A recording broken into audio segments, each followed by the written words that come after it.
So, do you want to start with it? Yeah, sure. Okay. All right, welcome in Tangent Zone. I am Ricky alongside Chris. Hello. All right, just to be the two of us today. Time pretty much, what is it? TV show roundup? What are we Yeah, talking just about. Yeah. Start off talking about season 3 of The Boys. It was pretty good, honestly. It might be the best season so far. Oh, it's for sure. Honestly, though, The Boys has gotten better with every episode. Yeah, like there's no slow point. From season 1 to season 3, it's just progressively gone up. Yeah. Anthony Starr better get nominated for something by the end of this. Oh, I'm sure he was. I think he did in the second season or something. Season. His performance as Homelander is phenomenal. Yeah, so this season picks off right where we left off after season 2. No, it's been about a year. I believe it was I think so, or like 6 months, something like that. It was a year. Well, Huey's been working for that company for a year. I think he said. And, like, the bureau, the super criminal bureau, whatever. Or was it Gun? Was that something else? It literally came to like a weird abbreviation. I remember. Yeah. I don't remember. Yeah, it did. I don't know why I'm blanking on that. But yeah. So it starts off after that. Butcher's. I'm not gonna say kid. Well, it's Homelander's kid with Butcher's wife. Butcher's wife's son. Yeah, Butcher's wife's kid is off in hiding from Homelander, and Homelander and everybody else, Starlight and all them are pretty much working together in the most awkward work. They want to kill each other. Yeah, and Butcher has been playing by the rules to where he's not supposed to kill Soups anymore. He's just supposed to get them and arrest them. But he fucking wants to kill. Oh, yeah. He's straight up like... the first Soup we get introduced in season 1, or the least... I wouldn't say he's new, but we actually got a name on him. Yeah. It's Termite. And, he's basically their Ant-Man, or Adam, a little bit of mix of both. Yeah. And he's just a coked up sex maniac. Is that first scene in that first episode of this, he was banging a plastic doll. That was the first scene. Oh yeah, as people were but then the cheering scene for him. that followed that, was he, crawled up into there. He just, we saw a lot of jail not jail. Saw a lot of male genitalia. Oh, yeah. I didn't want to talk about it. Yeah. In this season, and yeah, he let's just say he went inside his partner, and then if you ever seen sneezed like the video of like one man in, I don't know, there used to be a lot of weird. Oh man, back in that messed up internet days, where there was weird random videos that everybody knew what it was. Yeah. 2 Girls, 1 Cup was the least weird one out of all those videos. One Man, One Jar. Never even saw that. Don't want to see it. Never saw that? Don't want to see it. Man, I'm not looking that up. So lucky that you were not scarred by I can't look at a jar the same way anymore. I don't even want to know. If you've ever wondered what had happened in that situation, well, there's that video. That answers your question. Answers the question to the question I didn't have. That's right. That is right. So, Termite just crawls up into a dude's urethra and then sneezes and expands to normal size and blows the dude up. That's how episode 1 started off. Yeah. That was fucking great. Then, we got the fight. The fight with Frenchie and... Frenchie, Termite, and... He's trying to get in my ass! I know. After we had just saw that, too, I'm like, oh my god, he's gonna Ant-Man Thanos that shit. Yeah. I wonder if that's the reason why they did the scene. I think so. Because there is so much, like, with the boys on, like, weird meta commentary for, like, stuff that's going on now. Yeah, like, they really do. Stuff. Yeah. But it's, like, it's such a way where they trash, like, a little bit of everybody. Oh, yeah, because, what do they trash? They trashed on the Justice League with having the Dawn of the Seven director's cut. Yes. And it was basically a joke on the movie. Snyder's cut. Yes. With Stormfront added in. Yes. That was hilarious. It was Charlize Theron was playing Stormfront. Yeah. As I saw her, I laughed my ass off. I'm like, this is fucking great. Yeah, that was hilarious. Yeah, they shit on DC though. They shit on Marvel. They shit on politics. Like for sure. Like Homelander's essentially Donald Trump in this season, and it's fantastic. And he's so much worse. But then it's like. Because you think, like, they're just, shitting on Donald Trump. But no, they shit on the other side so much, too, where it's just fucking great. For sure. Oh, that's... Man, they're fucking... When the weird storm... Or not a storm, but when... God God, what is her name? I'm blanking on it. But Ashley? Starlight had Oh. her like little group out there, like Starlight, man. But it was so like over the top and cheesy, and it was like, this is hilarious. Yeah. Oh well, they did. Yeah, the politics in that show are fantastic. What was it? We got introduced to Blue Hawk later in the season. Yes. That was hilarious. Yeah, oh God, yeah, he did. He deserved what he got. Oh yeah, yeah. Well, that's honestly, because okay, so I know we're jumping around, but Blue Hawk's whole scenes with A-Train losing his powers and what happens, later on with that. A-Train and Ashley, that's probably one of my favorite scenes because he's like, "Oh, you guys got to do something about this, since he doesn't have his powers, he can't." And they're like, she's pretty much to do, "Fuck you! You know how many fucking people's lives you've ruined, dude? Now you want to take the moral high ground and start acting like you give a damn about anybody but yourself." Mm-hmm. Like, yeah, that's a fucked up thing to happen to you, but dude, Ashley even told him that. Yeah, her though. I don't like that character, and I like that character at the same time. Okay, I don't like that character because she's way too relatable. Yeah. If that was me in her shoes, I'd be just as scared as she is. Yeah, pulling my hair out. Basically her. I just like yeah. If you have someone like Homelander, like you might whatever the fuck he says, and like I wouldn't even like you can't even get mad at that. Like you're choosing Homelander. So like he can just fucking kill me any time he wants to. Yeah, I'm just gonna be on his side. I don't have powers. You guys got powers. And you guys are fucking scared to deal with them. Don't fucking come at me. Right. With your bullshit.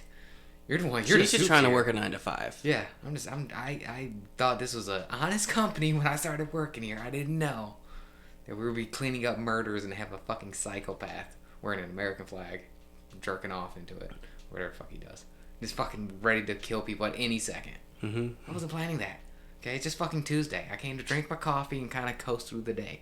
Yeah, because that's what you do when you're Ashley. Yeah, and she got a sister named Ashley. Yeah. Ashley too. That's fucking funny. So, man, I'm trying to think who's this. I don't even know standout. I don't even know where to start in season 3 because we got a lot of the best and the worst of every characters we've gotten to see. Yeah. And we thought the Deep had a little redemption arc, but turns out he did not. No, he led into it, but then it just dropped back down. Yeah.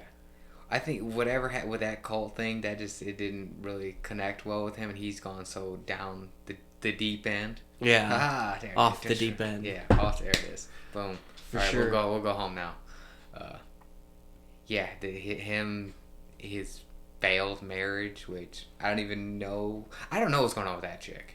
I thought she was just like hired before. Like I thought she was someone who was hired by the cult to marry him, but then she kind of just developed in her own character outside of that, and he couldn't even keep her out. Like we just made that In Too Deep joke, and she has that book at the end. Yeah, called In Too Deep. God damn it, In Too Deep.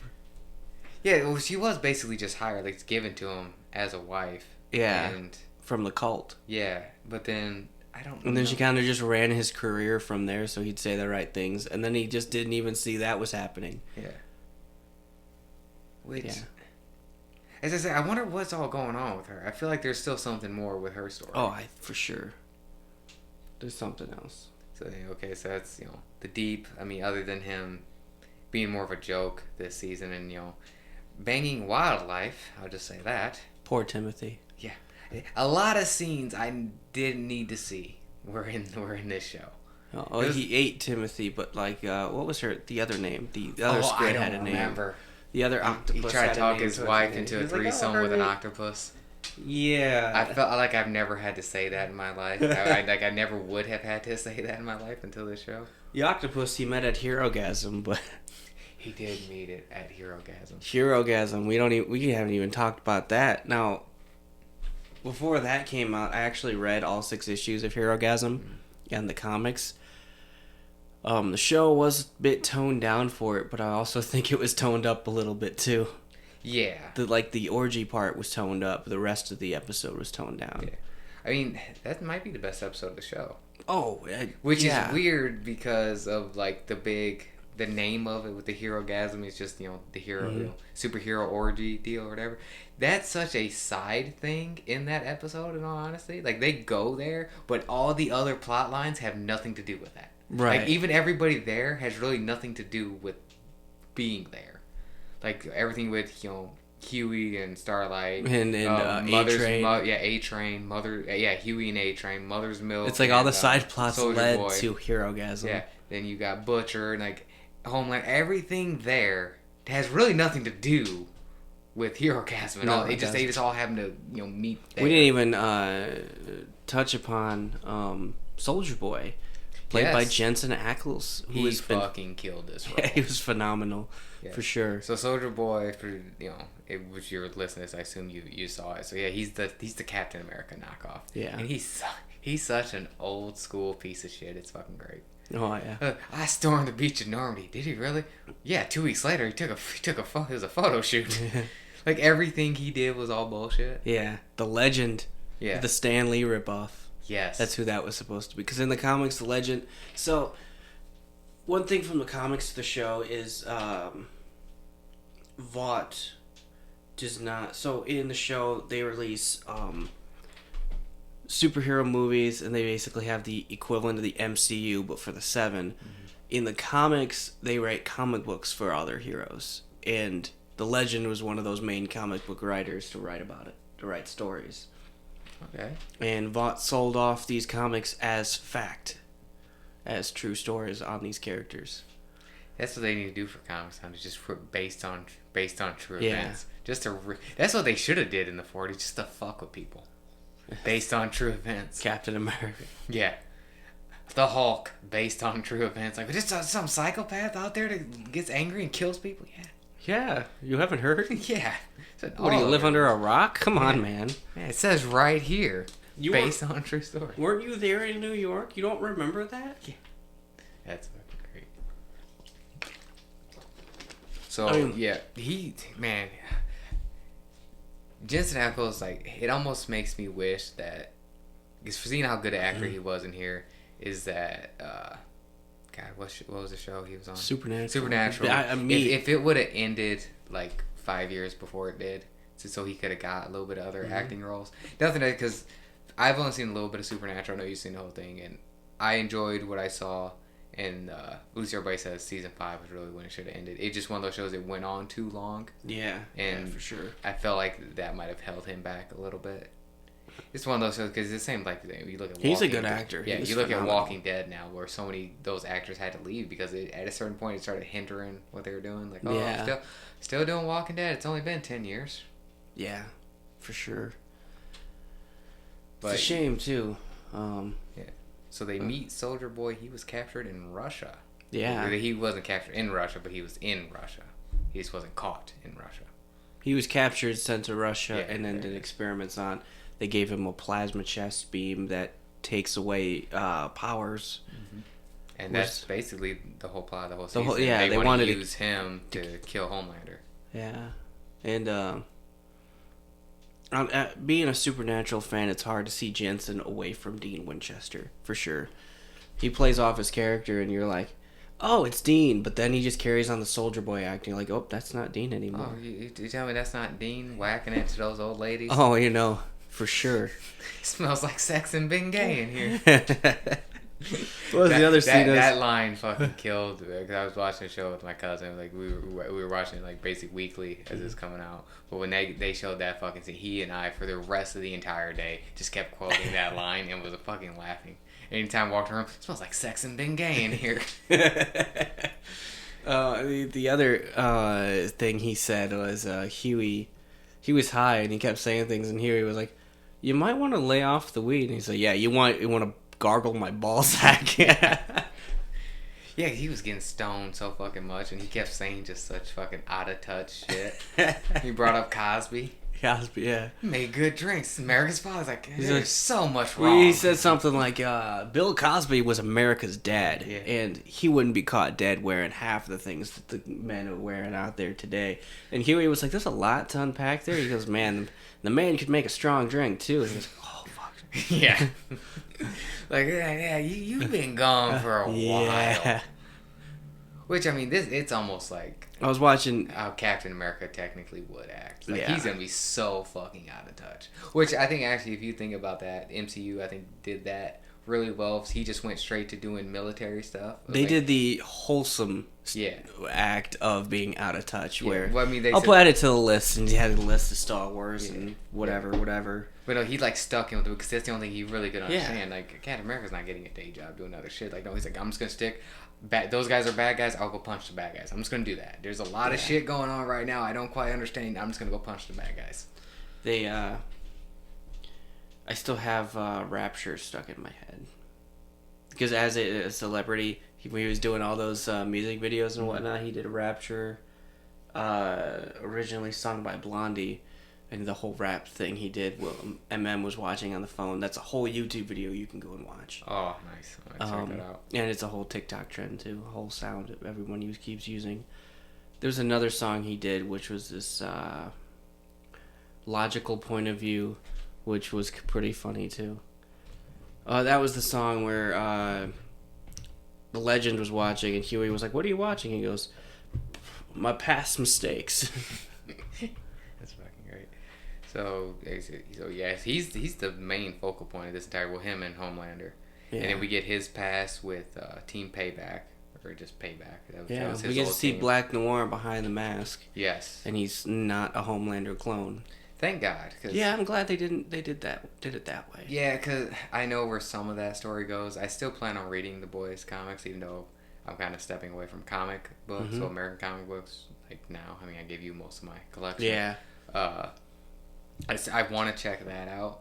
I'm way more interested in like those type of comics, or like not Marvel and DC right now. Like checking out other people's stuff. Oh, like, I just read through. I want to read before I get to the comics you gave me. I'll talk more about it when we get there. Yeah. But I've been reading the Umbrella Academy, and I just finished Apocalypse Suite, which was real nice. I have all 3 books. Nice. Yeah. So I want to see, like, you know, actually read it and see how that whole deal goes down. But yeah, I really like this version to an extent. A lot more of Black Noir than the clone. Yeah. Because I feel like that just doesn't work for show wise. There's a lot of things they had to change from comics to show that just wouldn't translate well, and they wanted the show to be as grounded as possible. Yeah. That's why they changed one of the members to Seven from the beginning. It was Translucent was original to the show, and he replaced a character called Jack from Jupiter, who was an actual alien, I guess. And they didn't want to include any aliens in the show to make it grounded in that sense. That's why they also changed Homelander's backstory in the comics. Is Vought tells the media he's an alien from outer space, but he was built in the lab. Yeah. Yeah, they did, Superman rip off. But I really liked everything with Black Noir, just about him, until the end. I didn't like him being that fucking scared of Soldier Boy. Because if you... Everything... Like, the first 2 seasons, like... And the way Homelander starts by... So if you watch The Boys Diabolical, we get a little bit of that backstory between Homelander and Black Noir. And he's the silent badass dude who, like... Even Maeve has, like, said, like... That's not a guy you mess with. Like, he's really been put up, and then Soldier Boy shows up, and he just, like... runs kind of like a little bitch. I was very disappointed in that. Knowing his backstory, I get it. Like, I get it too, but I feel like that brought him down a little bit. Like, I'm okay with him, he was up here, but now he's down here. Yeah, I'm okay, like, the whole mental issues that stuff had. Like, I liked what they were doing with that, but it's him just being that scared. It's like, come on. Like, really, like, he should be, like, he shouldn't have got pretty much made Soldier Boy's bitch in the backstory. He should have been somewhere where Soldier Boy didn't like, but he knew it was gonna be like, I can't push him around the way I can the others because it's gonna be a fight. And so when he come back, I wish that's how it was. Yeah, because in the modern day, Black Noir, it can literally he mopped the floor with Kimiko in the first season. Casually, and so in the 80s, seeing him not being able to fight, I think I would have written it as Soldier Boy just being racist and just constantly like picking on him, which leads to a fight with his face getting burned and then getting the opportunity to smack him with a shield. Yeah, but just getting like the whole just beat bullied, up on, basically bullied. Yeah. And it was, like I said, that's what brought it down with Black Noir. Because he was actually my favorite from the 7. Mm-hmm. Was him just because, like I said, he's the silent badass. You know, what can you do? And I was so, like, ready to get to his backstory. Yeah. Because I knew it wasn't going to be the Homelander clone, and then I was just disappointed.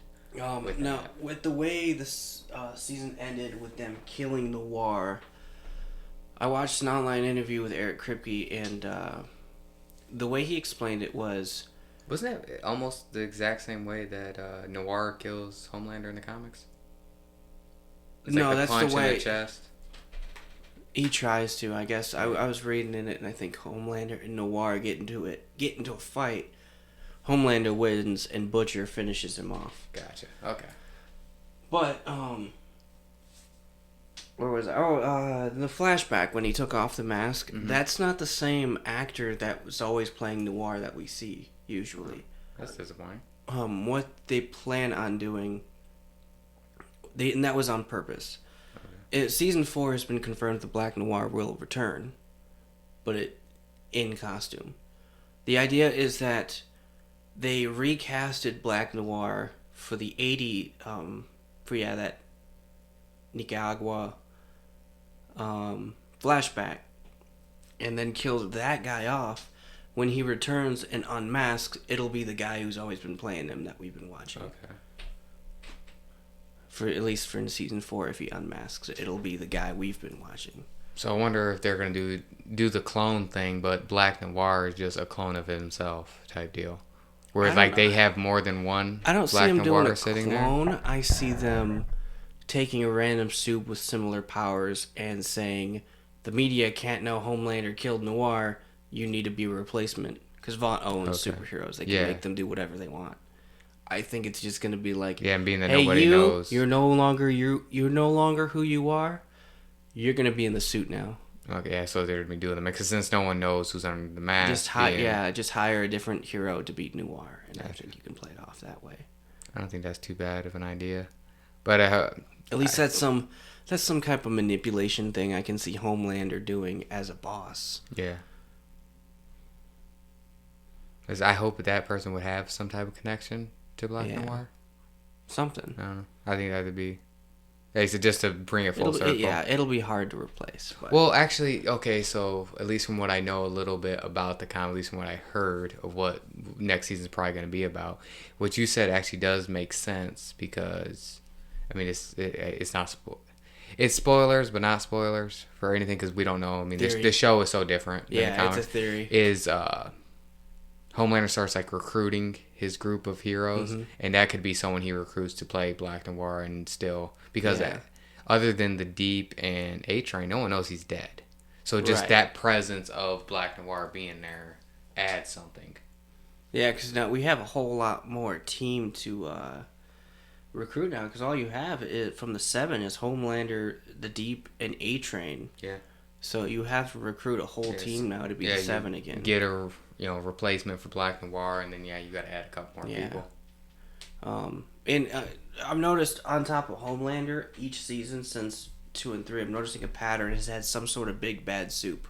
Mm-hmm. Season 2 was Stormfront. Yes. Season 3 has been Soldier Boy.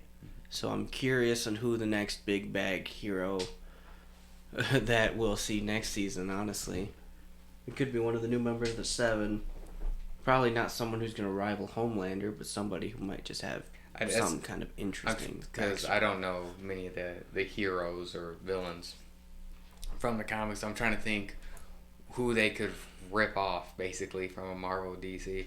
I think a Magneto ripoff would be amazing. Yeah. If something they could do a series original type character, something like that. Yeah, I mean, they can do another... Translucent was great, and that was all made up. Or they can try and bring in the character Jack from Jupiter, but just make him a soup and not an alien. Yeah. Just write him into the show and see how you work with that. Honestly, that actually might be a good idea. Have him appear. Yeah. And then, Homelander on his whole big, USA. He's going to be invading, and I got to recruit heroes to go take him, and these... I don't know if someone...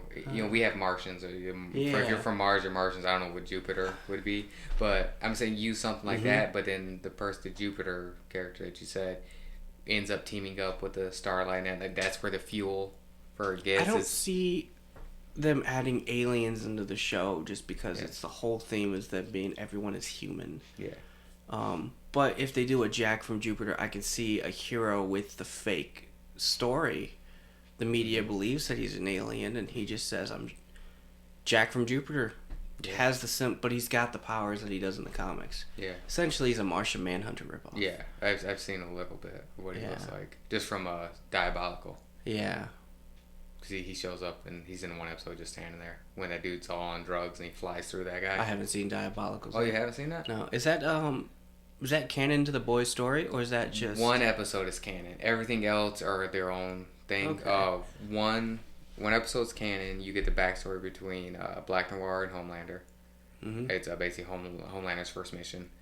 You get one episode that is written by the comic book writer, and it's pulled straight from the comics, where Billy Butcher, everybody looks like they do in the comics. Okay. And then everything else, it's all done by different writers. I think the Nubian one is actually the only one that might also be canon. Everything else, they're all their own contained episodes. My favorite is the Homelander backstory one.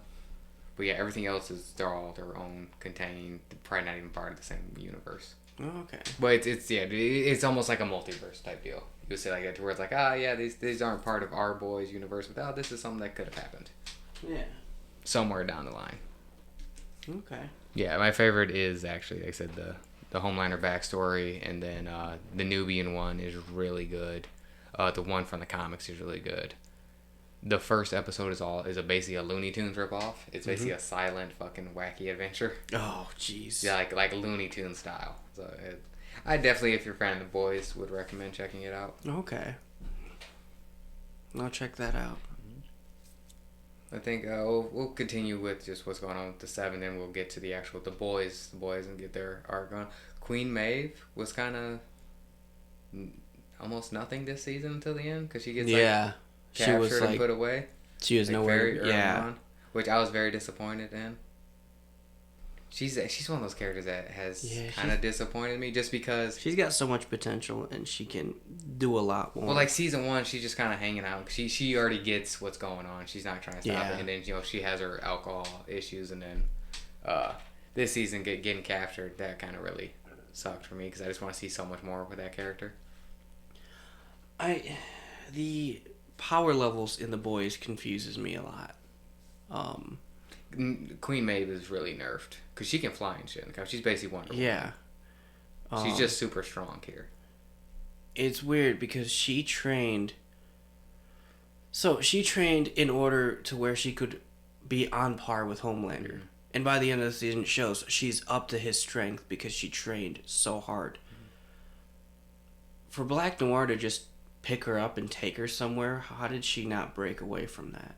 Yeah, that's what I said. That's what disappointed me so much with Black Noir. Is like, he's looked at it as like, this is not a guy you mess with, and then he kind of got taken there. Like I said, he can capture Maeve like basically without issue, but then he hears Soldier Boy's coming, he fucking spazzes out because he beat him up a couple times. It's like, come on, guys. To be fair, all of Payback hated Soldier Boy. Well, yeah, I mean, obviously, why wouldn't you? He's a piece of shit.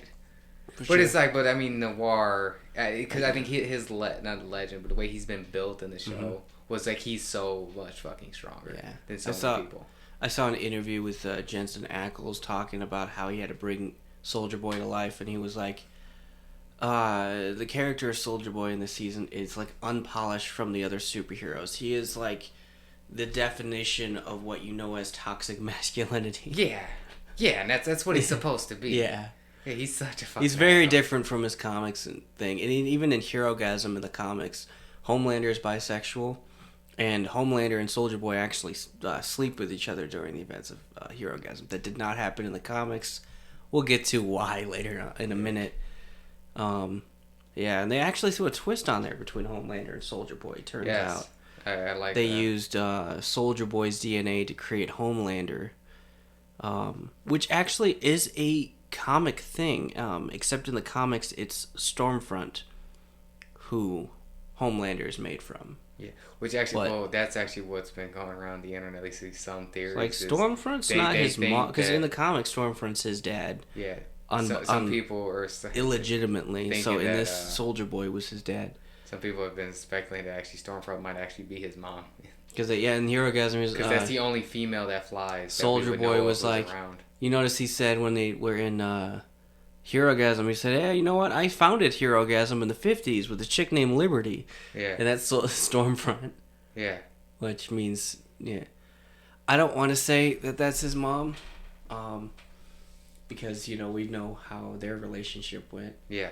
And I'd just like to have it to where Soldier Boy and his son banged the same person. You never know with the boys, man. Why didn't... So if all I want to say I don't want to see that happen, but I can't put it past them. All of Payback knew that secret, but Stormfront did not? They technically wasn't a part of it. That's true. Because, we don't know what she was... From Lady Liberty to Stormfront, we don't know what the hell was going on with her. As far as we know, that was a 50s thing, and then Liberty disappeared. So he was with Crimson Countess in Payback during the 80s when he donated his DNA. Yeah. I would think Crimson Countess would be technically his mom if they did that. But she doesn't matter anyway because she's dead. Yeah. Let's talk about that Seth Rogen cameo in there. Dude, why would you keep going, man? It just kept going. Like I said, I can't put nothing past this show. Yeah, so she basically had an OnlyFans. Yeah, she's or like she's a webcam. Girl. Yeah, she's a cam girl, and then it's Seth Rogen. Yeah, Seth Rogen. He was something watching her. 69 or something. Yeah. I don't fucking know.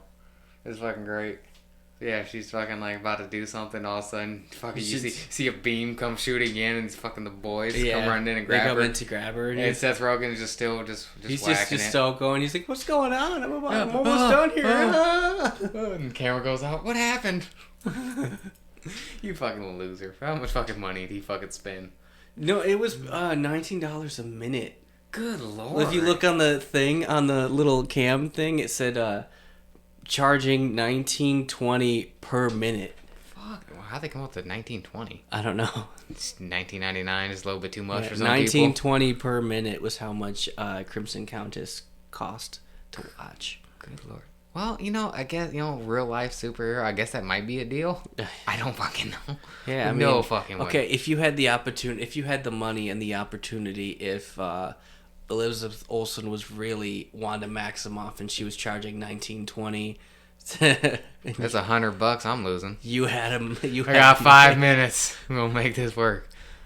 I don't know what I'm gonna do with the extra 4, but like if the opportunity arose, would you not take that?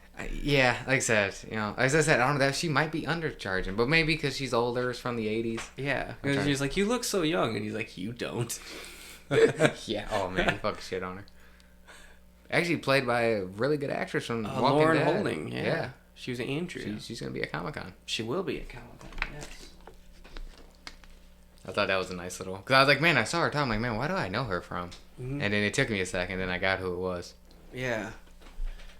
I love the amount of collateral that just went down. Like when they first found Countess, she tried throwing an energy ball and she blows up the guy dressed as Homelander. Yeah. Oh yeah, like man, in front of like children and all that. Man, I would hate to fucking be in charge of their finances because they're spending a shit ton of money on fucking fixing shit. Well, wasn't that? I'm thinking about it. Wasn't that like a whole thing when Huey started like working for that company about like how much like less collateral damage has been happening more recently? Yeah, no, that's fucking gone now. Oh yeah, for sure. So we had a little Easter egg cameo. Oh, now it's for me. It's a theory. One of my buddies pointed this out. Huey went to that kindergarten to learn because we found out who the head popper is. It was Victoria Newman. Yep. The institute he went to, where all the kids were.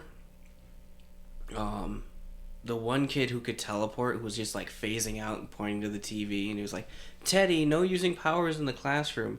Well, if you remember, Teddy was the name of Stillwell's baby. Was he really? Yeah. Like, here, why don't you hold Teddy? So, that kid who was teleporting and phasing around could have been Teddy Stillwell. That'd be interesting, because honestly, I've never thought about what the fuck happened to that kid. Because I think, wasn't Homelander, like, talking about killing it? I thought they just sent the baby away. No, but I think, didn't he, like, threaten to do that, though? Yeah. I'm trying to remember season 1 now. Yeah. Oh, my one buddy, like he told me this after he watched after season 3, he watched the whole show and binged it in its entirety, and he went back to it. And he was like, Teddy Stillwell. That's actually really interesting. I hope that's actually true. I hope so too. Because I want to see that somewhat come full circle. You know. Yeah, her kid was probably a soup that she was taking care of. Yeah. Yeah, because owned by Vaughn, obviously. Yeah, I wouldn't fucking doubt it. I mean, yeah, when we got Newman's backstory of her staying there, getting taken in, parental fatalities and all that. Yeah, her getting taken in and giving her daughter powers too, which making me wonder like who her significant other is. Yeah, I got a feeling that kid's father's got to be somebody. Oh, I mean, probably obviously, I haven't read the comics, obviously, no character I know, but if it's based off of somebody in the comics, it's probably not, because Victoria Newman in the comics is a dude. He's Victor Newman. Yeah. Grace Mallory is Gregory Mallory. Stillwell was a dude too. Yeah. Stormfront was a dude. Yeah. Well, I mean, they the show makes it work though. Yeah. They've changed. What's what I've liked was the way they've done. Certain like they did this with Kick-Ass is one of the biggest ones I could think of, especially hearing Mark Millar talk about it.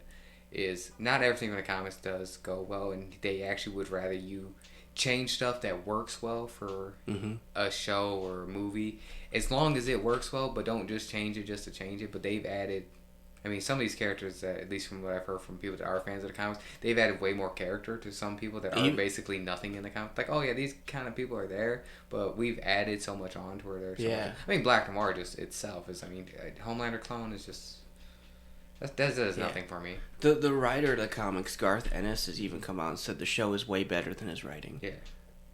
Yeah, because he didn't write his comic book to get adapted. No, he just wrote it because he was bored. Yeah, he was writing his story that he's like, I wasn't planning on this getting adapted. I wrote it so it couldn't get adapted.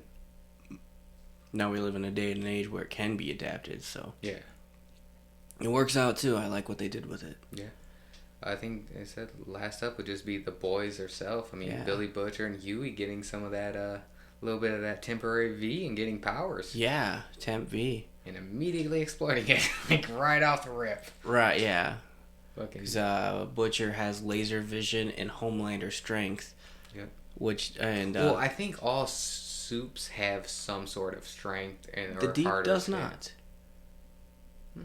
Yeah, Deep doesn't. Because no reason why I picked it. Because like Black Hawk and Blue Hawk, we didn't really get to see his powers, but he's got some sort of strength. But when Huey punched A-Train's like, how'd you do that? Yeah. Like, he actually felt that punch. So I'm guessing everybody's got a sense of, like... I noticed, was it in,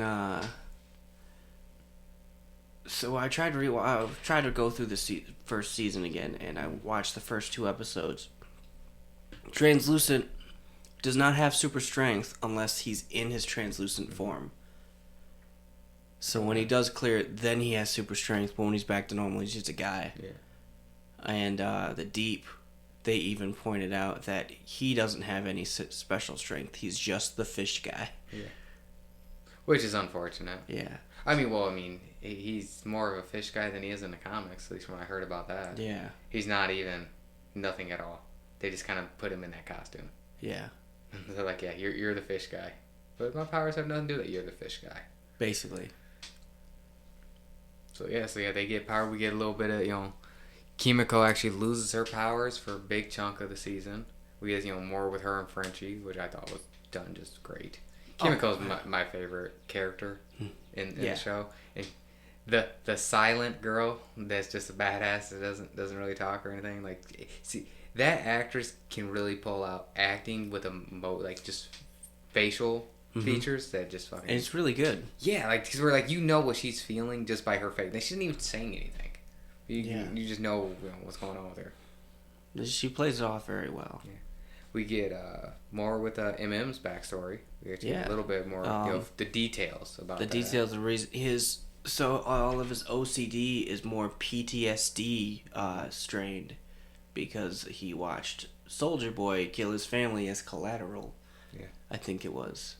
Yeah, because he was fighting somebody, and then he had told his grandpa and that, his dad's like, oh, yeah, Soldier Boy's fighting, and so they threw a car towards his house. Yeah, through his house. Yeah. So I don't know if he threw it at somebody he missed or what exact reasons. he did that. I would kind of like to see, Yeah. see that, but I want the full details on what happened there. Yeah, me too. Because there's still a little bit, left. Because they just said he threw a car and it went through the house, Yeah. and Soldier Boy just kept doing his thing. Which I'm guessing we're gonna get even more with that. And then he confronted. He's like, "You killed my family." Oh yeah, which one? Yeah, because Soldier Boy had no fucking idea. Right. One, he's not gonna recognize that he was a kid, and two, is like, that's what made Soldier Boy a little weird when he first appeared. It was like, I don't know how much of a bad guy he is, because some scenes he seemed like he didn't quite know some shit. But then then they show other scenes where he's just a complete piece of shit. Yeah, at first it makes you think, after the war flashback where he gets kidnapped, or and then all the things they were talking about him, he just beat on them, and then all the videos you watch from him getting tortured in Russia, then having Countess just straight up say she hates him. You almost think he's having a redemption arc. Yeah. Like, he's the guy nobody likes, and he's kind of starting to realize he's bad, because Homelander was going through the same thing. And then it just tanks. He wasn't going anywhere. Yeah, well, that's what when he finds out Homelander's his kid, and you think, oh, man, these guys are going to team up, and he just looks at Homelander, you're a fucking disappointment. Yeah. He just fucking tries to kill him. And if it wasn't for, Homelander's son stepping in, I mean, Butcher would have let that happen. Yeah, for sure. He would have been like, huh? Yeah, just fucking kill him. This is what we signed up for. This is the whole plan. That little boy's gonna be a fucking psychopath. Oh yeah, the way the season ended, was the right. There was a Homelander rally, and he introduces Ryan. Some protester throws a banana or some piece of fruit at Ryan or something, and Homelander just lasers him. Yeah, fucking kills him in front of everybody. Everyone just starts cheering. Yeah. People are pointing out that was actually completely ripped out of one of Donald Trump's speeches, saying, I can stand up in the middle of the street, shoot somebody, and I wouldn't lose any voters. Yeah.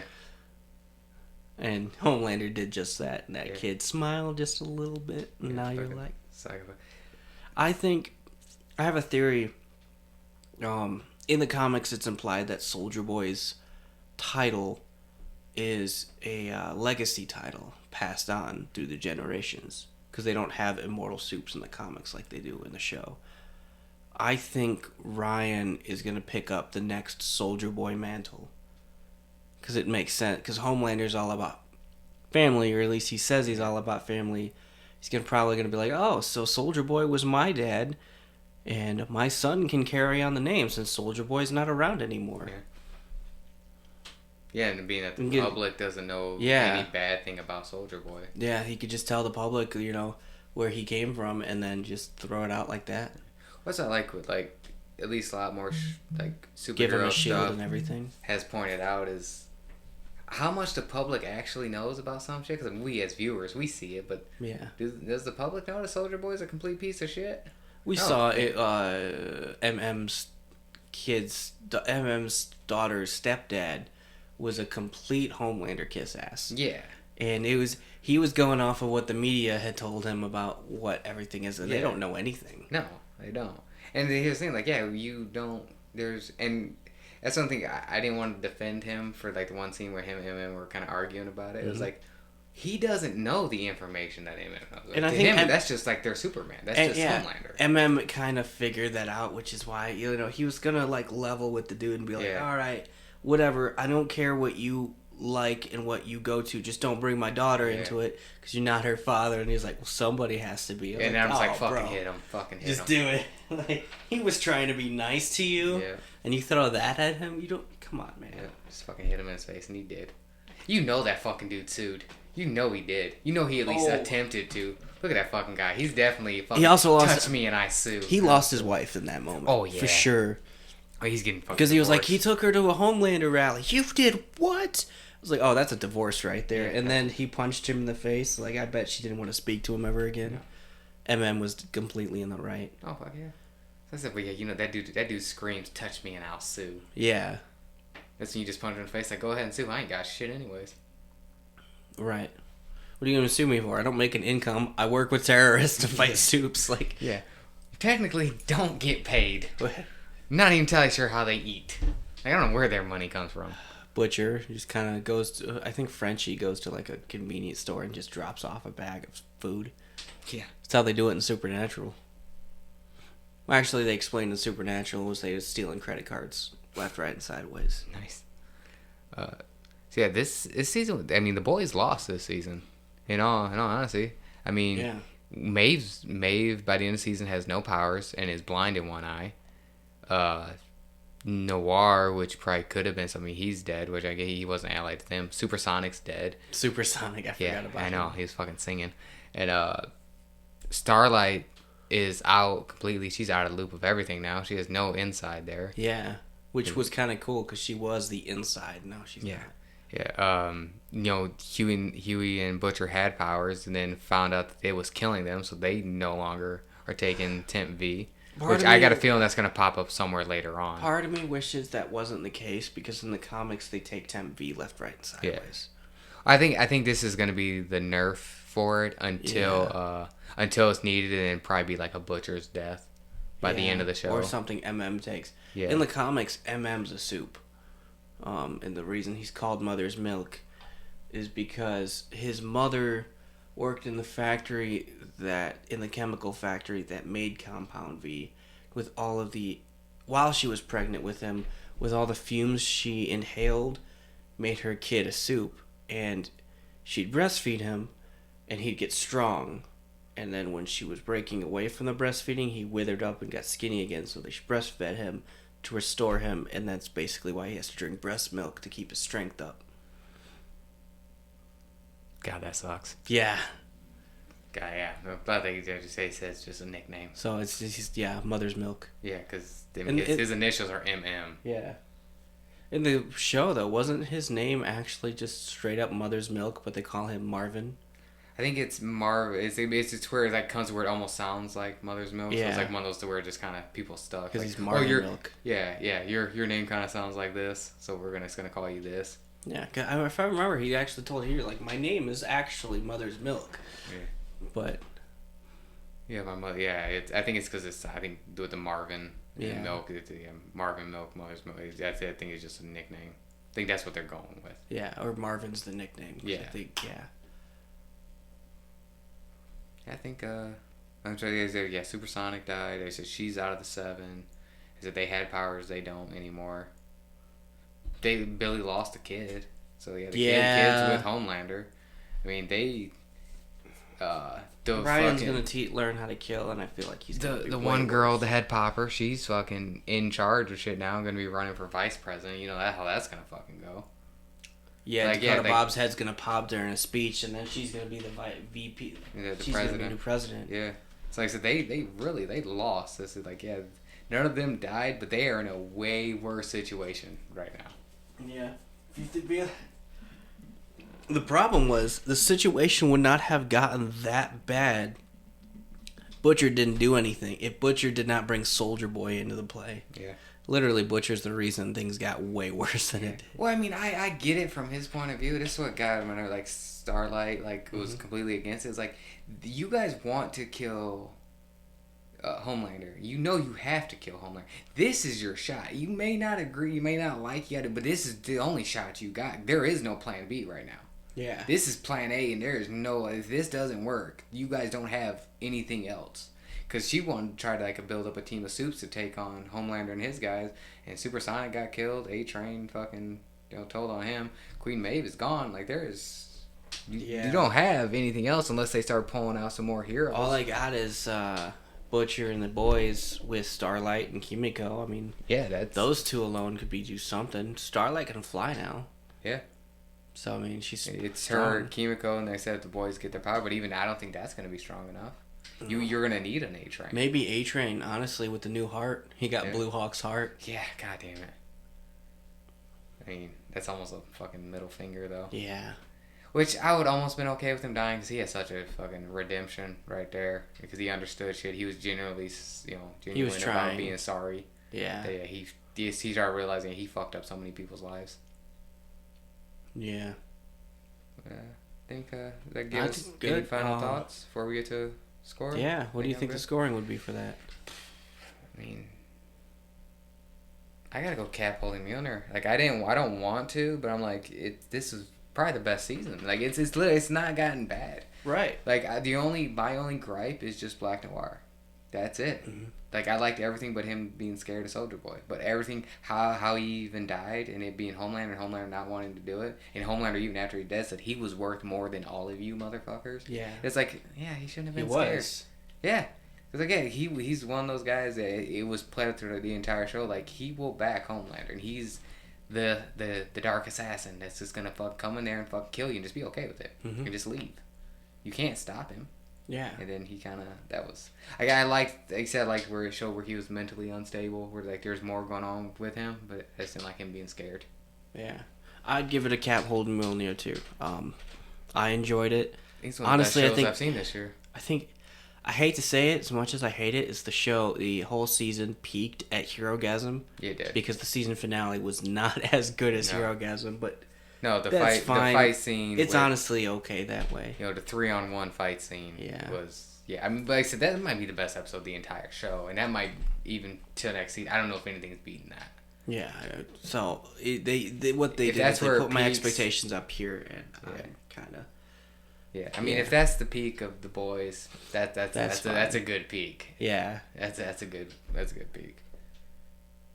All right, I think that moves on. What do you want to move on to next? Let's do. How about Umbrella Academy? Umbrella Academy, it is season 3. It was good. Yes, the first episode when we get the dance number was fucking amazing. The dance number that didn't actually happen. Yes. Well, it's weird because like. We haven't quite figured out her power. Did she make that happen in his head? Or when her powers, did he envision that happening? Because if he envisioned that happening, that's fucking hilarious. So, basically, she used that same power on 5, and I think she can see, I think she's like a scarecrow. Yeah. Like, she can see his illusions. Yeah. So but it's like, but like... And honestly, with the theme of the show, I thought I really wouldn't have been surprised if that was actually happening. Yeah. Because I was like, this is actually happening? Oh, this is still when he first starts dancing, and then Luther starts going, I was like, wait a minute, something's off here, and fucking Klaus like, get him, Luther! I'm like, because, I could see, like, Klaus being like, get him! What we're doing here. This, from the first episode of the first season, I was like, I think this is actually happening. Yeah. And then it was like, oh, no, it's serious again. It's not. Yeah, so we were introduced to Sparrow Academy. Yeah, the Sparrows. So it's Ben, Sloan, and I know Christopher just because he's a floating cube. Christopher, yeah, me too. I'm a floating cube most of the time. So yeah, Christopher, you have who's power? He's a cube. Was it Alberto? I believe it was Alberto. Whose powers were he pretty much. He's in the comics. He's called the Voodoo. He's basically got voodoo powers. Okay, you punch him, you get what you. Okay, because a lot of his powers, like whatever hits him, you take the impact with it. If it's the voodoo, actually, I like that's cool. Actually, little detail there. Yeah. That's the best way to explain that. He's basically a voodoo. What happens to him happens to you, or at least physically, anyway. Yeah. Alberto. So you got Sloane, who has like a... I gotta look him up now. She's the one who ends up getting with Luther by the end of it, which, good for him.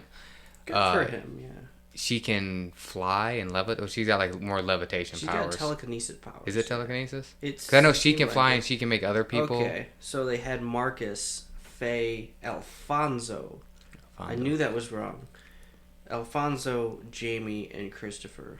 Gotcha. Sloan. And Marcus, he's the leader. He basically his powers were super strength is what it looked like.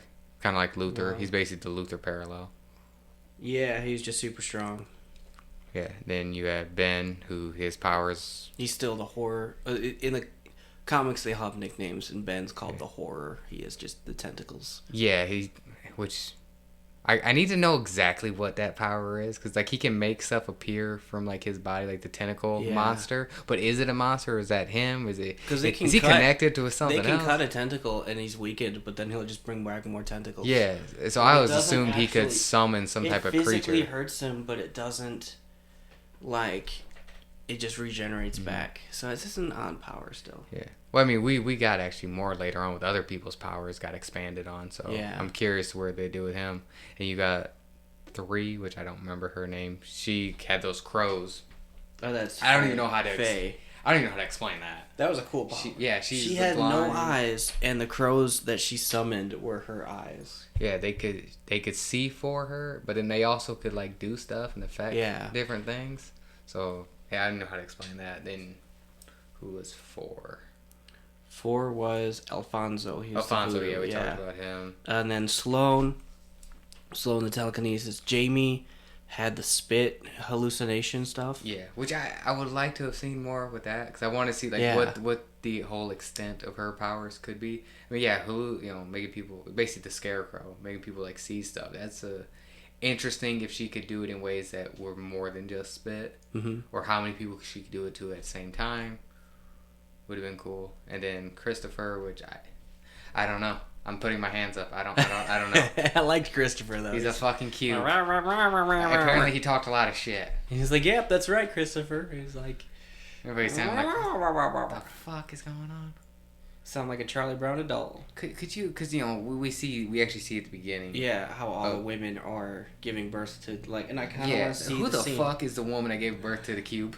Like, how confused are you at that point? Okay, if you're Reginald Hargreaves and you're like, how much for it, and she's just holding a cube. I would have liked to have seen it. Now, was he like just that size, or was he smaller? And right? He'd grow did bigger? He just like pop out and random birth time? Just like a little Rubik's cube. Yeah. Did it just like fly? Did it come out flying and just float in the air and be like wah wah wah wah wah wah? And then the nurses and the woman just start screaming because they don't know what happened. Yeah. So you guys see that the Sparrows are a way better team than the Umbrellas? Yes and no. Well, and a lot of it, they kind of give a reason why. Is the Umbrella was way broken. With 5 disappearing and then Ben dying. Like, they were just not... We didn't get to see them all their entire time spending their time. Plus, they are down a member without Ben being there. Yeah. So it was 6 on 7. Right, but there's that... Okay, fighting-wise, the Sparrows were a much better team, but they lost because the Umbrellas got lucky. Yeah. Well, and also, I mean, if we're taking, just the top 3 strongest characters from the Umbrella against the top 3 strongest Sparrows, Umbrella's gonna win. Yeah, they're just a better team as a unit, but individually they're gonna lose. Yeah, they have Vanya or Victor now, who transitioned in the middle of the beginning. They handled that fucking amazing. I think they did too. It happened. It happened. We put and it they in moved there. On. They moved on. It gets brought up a little bit later on, when she's talking to Allison and that, which, I mean, obviously that conversation would happen. But then everybody like, oh, this is not the weirdest thing that's happened in our family. Not that it's weird, but that's not the... Yeah, and I think... That's nothing to them. That's just... Yeah. It's 9 o'clock at fucking on Wednesday. That's even like, was it Luther went to the Sparrows for some time, came back, and Vanya's Victor now, and he was like, Victor, what? How long have I been gone? Yeah. And then it's like, but this is... Well, that was the only thing I actually didn't like with the whole, like, reveal of that scene. He was like, anybody got a problem with that? And they're like, dude, have you seen this fucking family? I mean, Klaus is obviously attracted to literally anything. Yeah. I don't think anybody's gonna... Everybody's like, no, we're good. Like, yeah. This literally changes nothing with any of us. Which is fine. Yeah. Which is, I mean, it's the right way to do it, because that's the more realistic way to do it. Yeah. We don't have to have an entire half a season put to something where, like, no, these characters would be fine. Yeah. Like, no one here is going to have a problem with that. You literally have an old man in a child's body and a pansexual crossdresser who brings people back to life, or at least their ghosts. I mean, the whole theme of the show... Luther has an ape body. Right. We're not going to care that Vanya's turning into Victor because it just really works out with the whole whack job of the I shouldn't call him whack job, but the whole, like... that character out there of the whole family itself. Yeah, like that's, again, the other family's got a fucking talking cube. Whole family of whack jobs is what I meant to say. Yeah, that's the best way to explain it. Yeah, the other family's got a fucking cube as a brother. He's got a cube as a brother, a blind girl who you sees through crows, and a dude who looks like a blob. Yeah. Like, this is not the weirdest. This is fine. Actually, Victor, might be the most normal one out of this group, in all honesty. For sure, yeah. Like, actually having it all together. I mean, fucking Luther ain't got it together. Diego definitely doesn't have it together. No, yeah. Klaus, you never know what the fuck's going on with him. Yeah. Five's about again, Five's a fucking 70-year-old man who saw himself die this season. Yeah. In a kid's body. And then Allison had a complete mental breakdown, which I know some people online were mad at that, but I'm like, she's the only one who genuinely lost, like, somebody. Like, I mean, yeah. She lost it all. I mean, she lost her daughter, went into the past. She was fine with being in the past because at least her got daughter a husband. Still in the present. Got a husband, lost him. Yeah. She cracked. She broke. Yeah, which I understand. Like I said, again, like, she was the only one. Like, nobody else had any anchor. Like, Vanya at the time, Victor, had a significant other, but had just met him like a week ago. Like, wasn't married and like that was like a week. Developed a family and a life with that person. I think she saw Harlan as like a son to her, which is why he came back and had her powers, which I knew.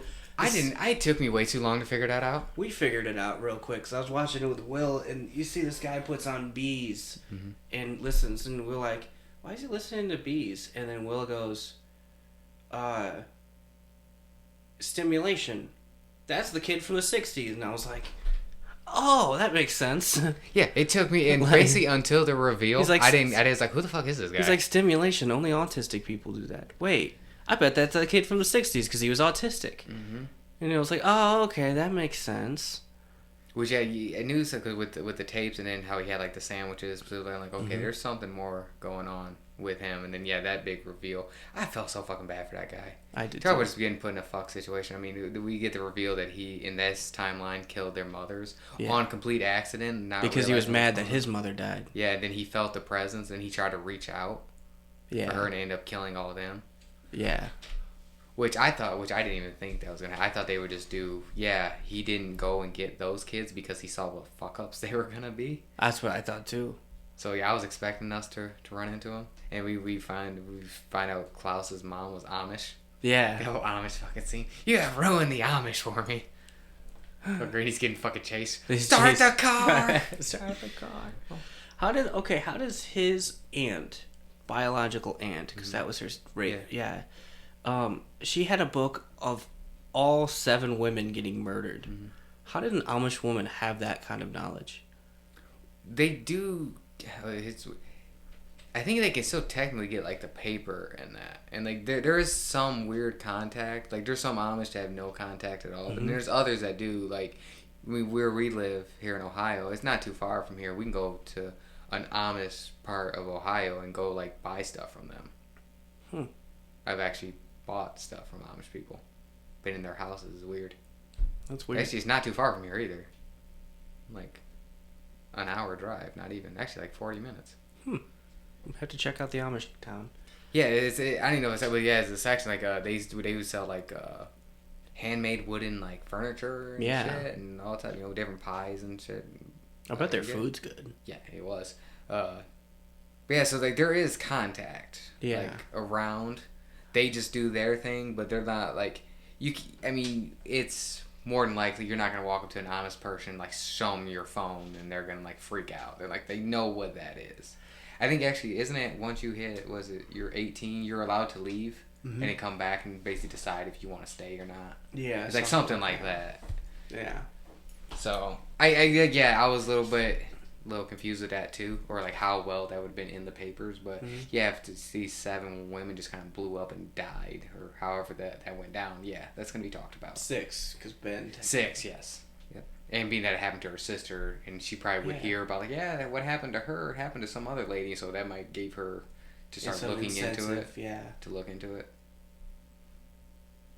So that makes sense. Yeah, that's another thing. It's like they do have some contact out there. Okay. The one side plot I didn't like was so we get Lila coming back from the future saying she has a 12-year-old son and it's this kid Stan who's Diego's son. Yeah.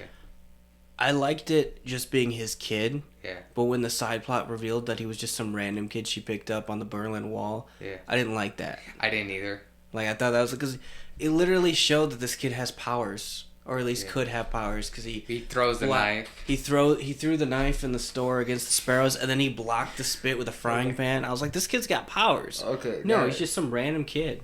That is one of my favorite scenes of this season because the guy's he's having basically an asthma attack. He needs his inhaler, and yet he's laying there, reach for his inhaler, and yet Diego and the kid are fighting the girl. They still will just turn and throw shit at him and fucking hit him. He's just trying to reach for his, and he gets a little bit closer, and all of a sudden he gets fucking hit like a can. Yeah. They're like, okay, fight. Yeah, don't forget about him though. Still hit him, even though he's down, laying there.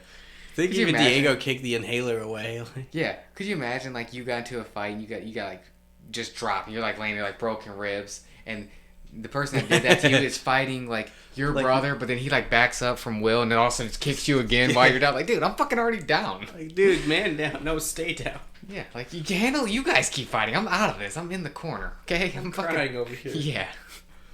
Oh, man, yeah.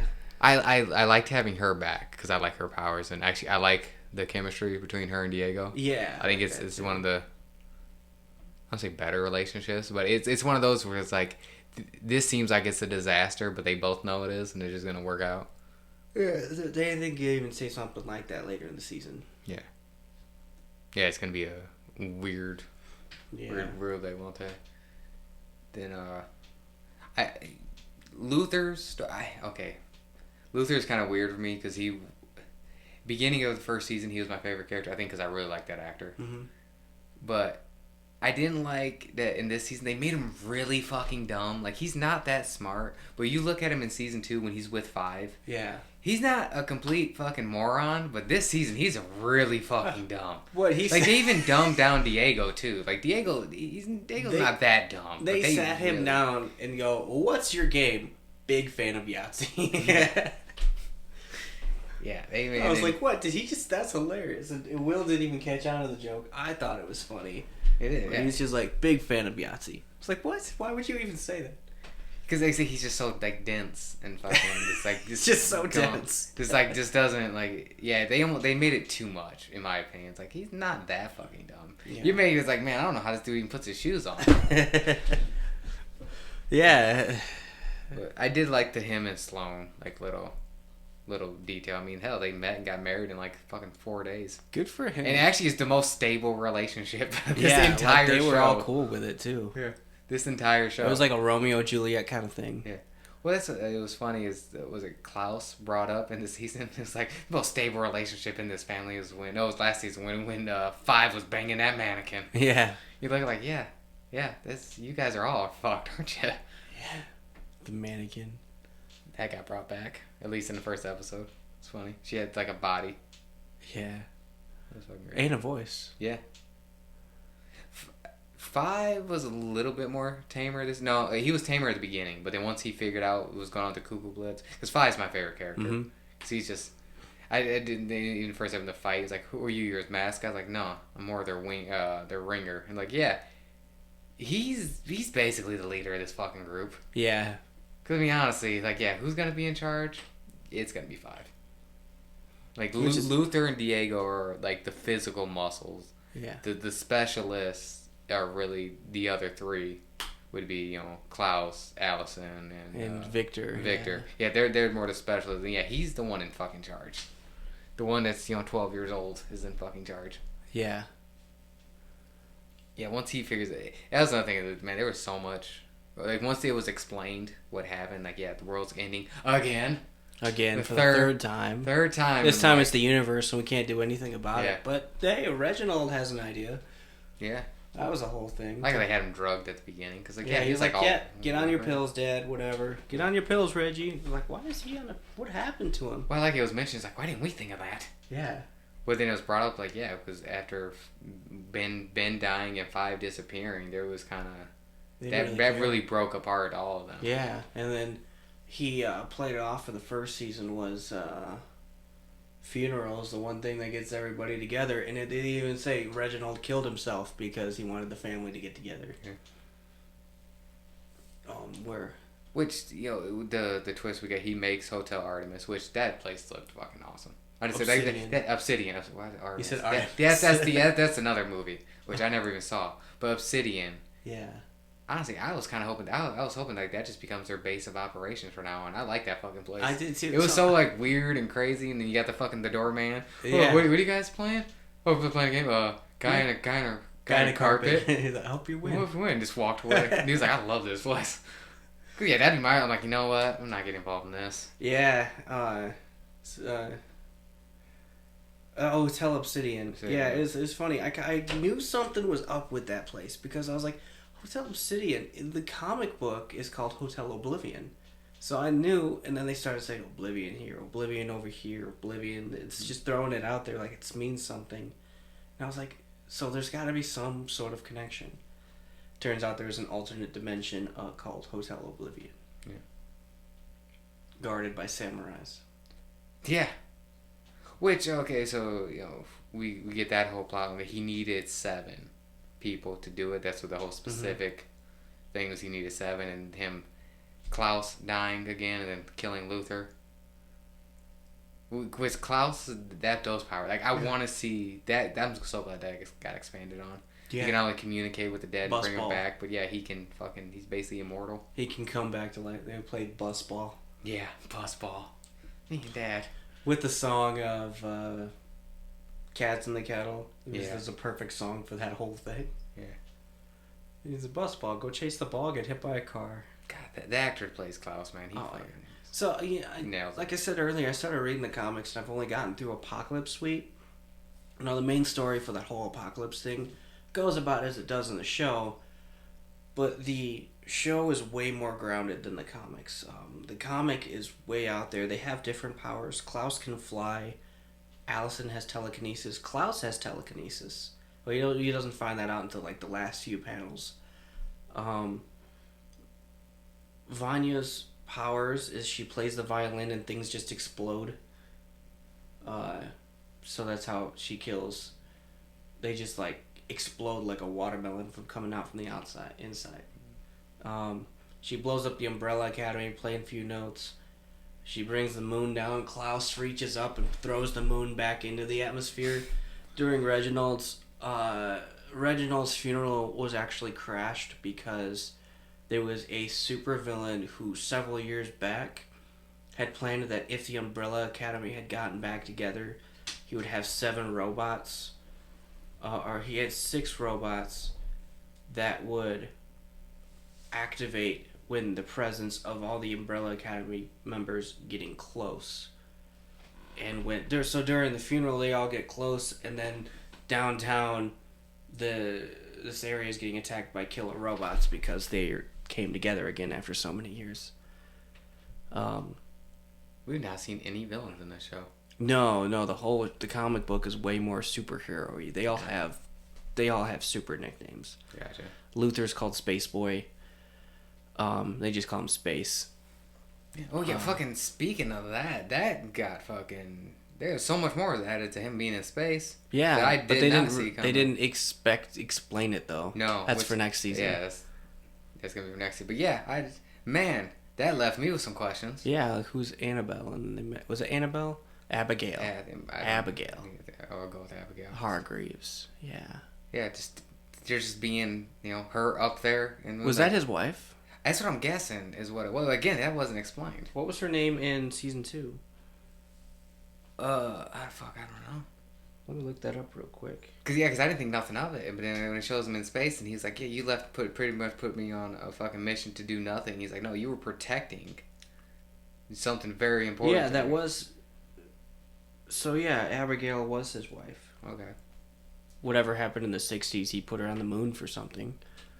And then had Luther go up there to protect weird. her, but didn't tell him that's what he was protecting. So it's weird. He said, you were protecting the one thing most important in my life. But that was in the other timeline. But that means she's still on the moon in the main timeline. Yeah. Well, until everything got reset by the end of it. Right. Where she's with him now. But for Luther to say, you sent me on the moon for no reason, Reginald knew exactly what he was talking about. When that was in Luther's he must have timeline. So he must have been like, I know why I sent you to the moon. Yeah, he probably sent her there and was planning on probably sending one of the sparrows, but then he got drugged. And so he wasn't in his right mind, but once he started getting it back, so when Luther mentioned that, he's probably like, okay, so I sent you to do that, because he didn't send nobody here. He was probably, that's what I was thinking, it was like, that's probably, because you gotta remember, the timeline changes right after the 60s, which means Hotel Obsidian was the club he was hanging out in season 2. Mm-hmm. Hotel Obsidian was still founded in 1908, which means that's also still in the original Umbrella Academy timeline. And it was very clear that that was Reginald's main goal from the beginning, to adopt 7 super kids to restart the universe. That was his main goal, was to do that. And it's... So when he says to save the world, that was his whole purpose. But he did reset the universe in his favor. And him and Allison made a deal. And I'm pretty sure that deal was to bring back her husband and daughter in one house. While he takes over the world as the richest man alive. He says as it's panned over to the city, everything's Hargreaves here, Hargreaves there. Which, they say... I don't know when we'll get season 4, but I'm so interested to see where... Because everybody kind of split up by the end of it. Everybody's once like, they do fuck season it. 4, that'll be going away from the comics. Yeah. So I'm curious on what they do. Yeah. They could bring one of the side plot supervillains from the comics into the show. Yeah, 'cause everybody pretty much scatters. Luther goes looking for Sloane. And no one has powers either. Allison's gone. Yeah, no one's got powers. So it'll be interesting to see. Sucks to be 5. Yeah. He's already went through that once. Everybody's going to think he's like 14, 15 years old. Yeah. And he's got no power, so he's going to have to deal with it. He can't even fight. Like, that was his thing, and now he can't. Yeah. Yeah, and the whole him seeing himself and then dying, that was definitely interesting. Yeah. Getting his arm cut off in the tattoo. Yeah, because he was like, he's missing an arm. He got the tattoo, so he went and got the tattoo, and then he got his arm cut off by the samurai. Yeah, they brought Pogo back. Pogo, yeah, he's a tattoo artist and a biker. Biker gang. Yeah. That was fucking great. He's got a wife in a trailer park. Yeah, I'm not even gonna ask questions. I already saw the boys. I saw an octopus and a guy.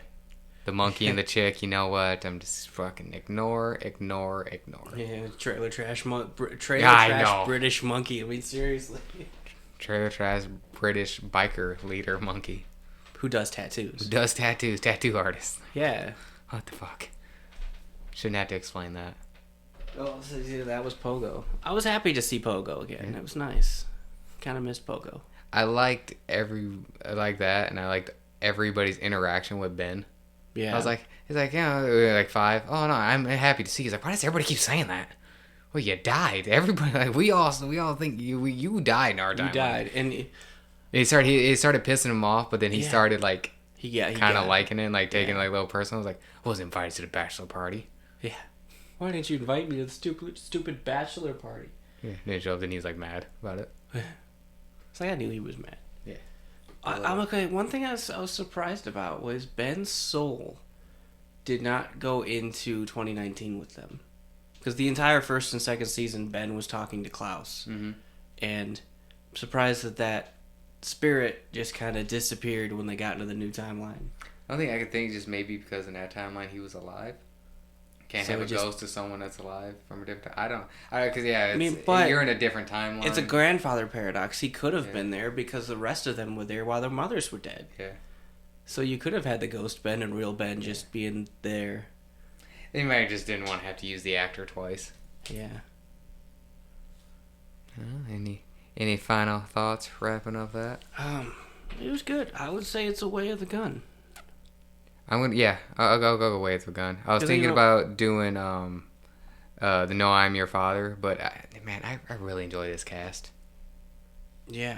So it's like, man, like everything worked really well for me. I'm trying to think who's the big standout for this season, in your opinion? Probably Klaus. Yeah. Just with Klaus's powers advancing the way they did. Because I was gonna say, like, every season he usually has one or two, like, where it's like, man, like season 2 last season with 5 was great. And then, I did like Diego this season. I was about to say Diego was good. I just didn't like... Allison in season 2 as well was great. I just didn't like that side plot with Diego's kid. Yeah. Like, I would have been fine if that was just his kid, because he showed his kid could fight and throw knives. And... that, it would have been the better choice. Yeah, and then they just went, oh, that's not his kid. The second they reveal that's not his kid, he just disappears from existence. Yeah. I was just about to say, what the fuck happened to that kid? I forgot. He just disappeared from existence from the Cool Blitz. I don't know. I'd rather that just be his kid. Yeah. But I guess they had to quickly change the plot so they didn't kill him off like that. Yeah, would have been way more interesting if it was. Yeah. All right, I think does that move us on to Miss Marvel? Miss Marvel. I have not. I only watched the first episode of Miss Marvel. Oh. I liked it, but you can talk all about it. I know the spoilers. How was it for a show? Fuck. Okay, I'll start with what I liked. Everything with her family was fantastic. The slice was great. I loved it. The superhero stuff was god awful. Really? Yeah, it gets really rough later on. I don't know, like everything with her family. I was so on board. But as soon as they did the superhero stuff, and then we get introduced to the villain who doesn't start off as a villain, and then we don't even get a chance to trust that person, and then all of a sudden they're the bad guy, and then their backstory is. Who was the villain? I don't even know her name. Was it that one girl? The bully, the one girl they kept noticing at the. She got thrown around in the first episode. No, it wasn't no. That character comes back later on throughout the season. Actually, has a good arc with that. But no, the villain is not somebody I don't think you've even seen in the first. There's a whole backstory there. They used the multiverse. I'll say that. They used the multiverse. The villain comes from a different universe. Throwing my hands up. Have we seen this character before? No. It's just a character for this show. And their backstory is they come from a different universe. And I don't even remember the whole connection with it. It was just dumb. Because the character gets introduced and you're like, okay, this person's going to be the bad guy. But we're going to see it. It's like, no, we're here to help you, Kamala. And then next episode, okay, well, we got her. We're going to take her on. Like, what the fuck? You guys didn't even build anything up here. You just went straight to like, okay. So, I remember the first episode ended with the FBI agents from No Way Home seeing her. Did they talk about anything with that?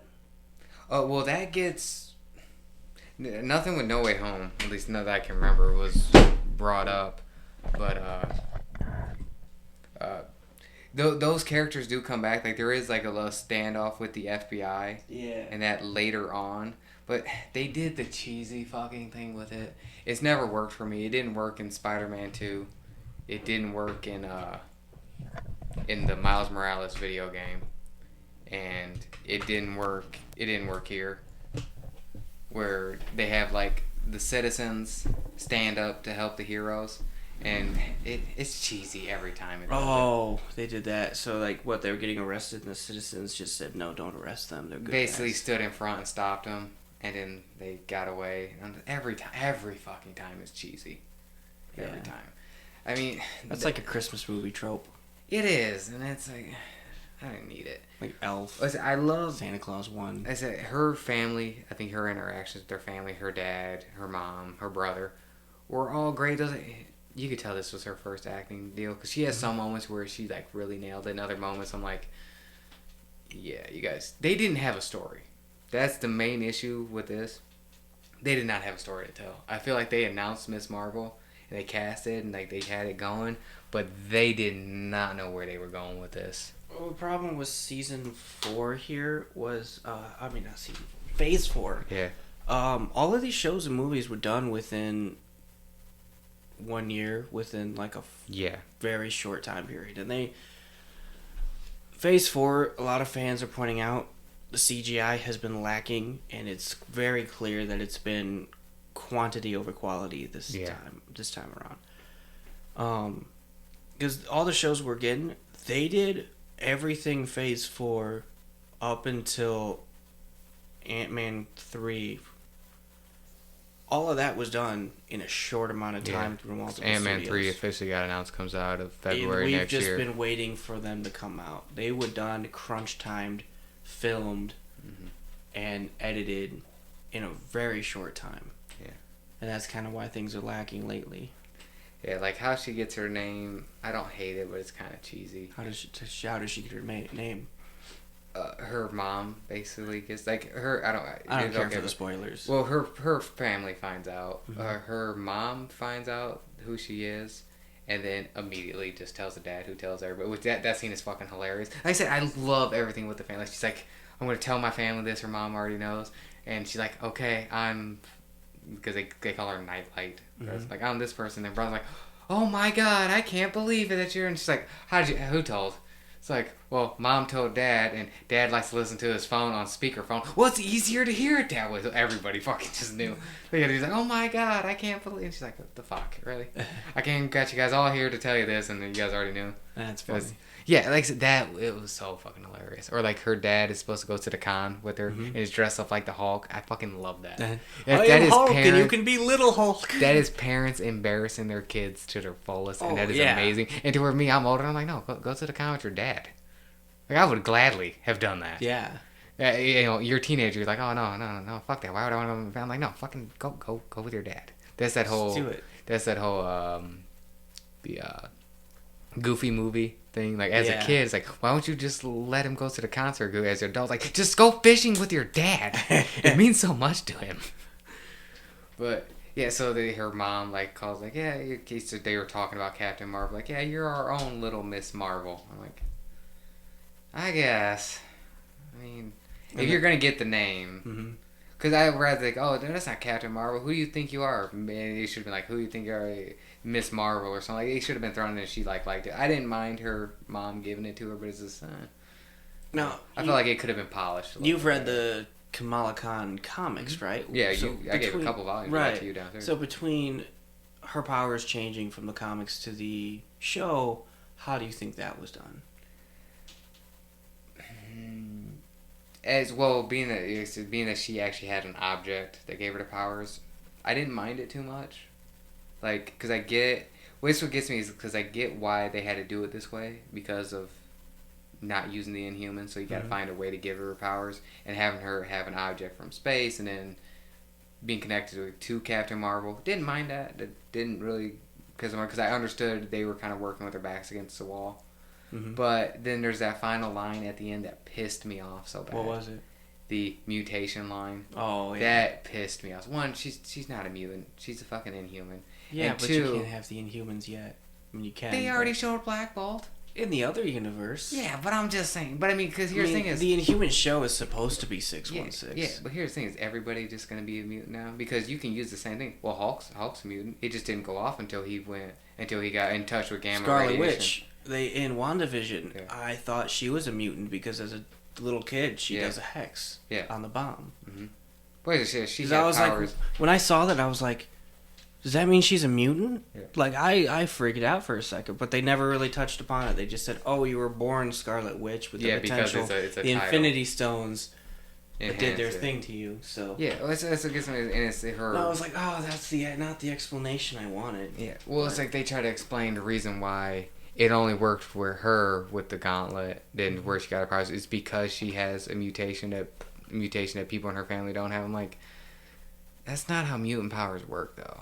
She has a mutation, so this thing from space was able to work for her. Like basically, that's kind of what did you see the scene? Because I don't want to say if I'm doing two wrongs of justice. But I'm like, that's not even how mutant powers work. Like, yeah, it pops up like that, but it's not. Like I said, so you could use that same excuse for Spider-Man, which that's why I don't like it. Like you can use Spider-Man's always mutant, but it didn't. His powers didn't happen until he got bit by that radioactive spider. I'm like, that's not how that works. The direction I feel like the MCU is about to go on is not a direction I'm gonna be happy with, or a lot of X-Men fans are gonna be happy with. It's been heavily rumored that the X-Men movie for the MCU will not be called X-Men. It'll just be called The Mutants. Oh, God. At least that's what the rumor is. Although when Kevin Feige announced Phase 5, that was not mentioned at all. Yeah. Yeah, it's I don't know when the hell that's coming. Well, they did announce, because we are recording this. Avengers movies, too. Yeah. So. Being that we are recording this during San Diego Comic-Con, we are not at the event, unfortunately. Yeah. They've announced the next 2 years. Well, it's through 2024. So, and yeah, nothing's on. But that's another thing. It's like, okay, so you guys haven't even announced a movie for that. So what's the point of even calling her a mutant now? And again, she's an Inhuman, and I just don't like. Yeah. Because if we start making, I just don't like if we're gonna make characters that aren't mutants, we're just gonna call them mutants. It takes away from the actual mutants, like the X-Men, because there's so many good characters, and the first mutant in the MCU is a character that's not a a member of the X-Men or a mutant from the comics is just like, what is that? Like, why am I cheering for something that it's about to bother me because I feel like in the direction they're gonna do that. So I know Miss Marvel's backstory a little bit. Is she becomes a superhero because Black Bolt releases the Terrigen Mist. Yeah, the bomb goes off. Right. So because the Terrigen Mist hasn't been released in the MCU, we haven't had an Inhumans thing because the MCU's been trying to kill the Inhumans. Yeah. Ever since the show. Because I mean, I feel like it's no coincidence that you have a failed show, but then you kill Black Bolt the next time you see him. Yeah. They're trying to shove the Inhumans in the back corner. Yeah. We're not going to get to see much which of them. I've already seen people online like, well, yeah, originally in the comics she was supposed to be a mutant, but with the whole stuff going on with Fox, so they said make her an Inhuman instead because they just were doing that. So I'm like, yeah, she was supposed to be, but she wasn't. She's a fucking Inhuman. Okay, so I'm not a fan of making characters that aren't mutants when you have literally like 100 different X-Men just sitting there. Well, I hear she teams up with Wolverine quite a bit. So, yeah, she does. Well, they can do it that way. Well, when they start her off, like she hangs out with Lockjaw from the Inhuman. Yeah. When they start her off to introduce a new character like that, they try to get the rub off of the other characters like a Captain America, Wolverine, a Spider-Man, people that that people know.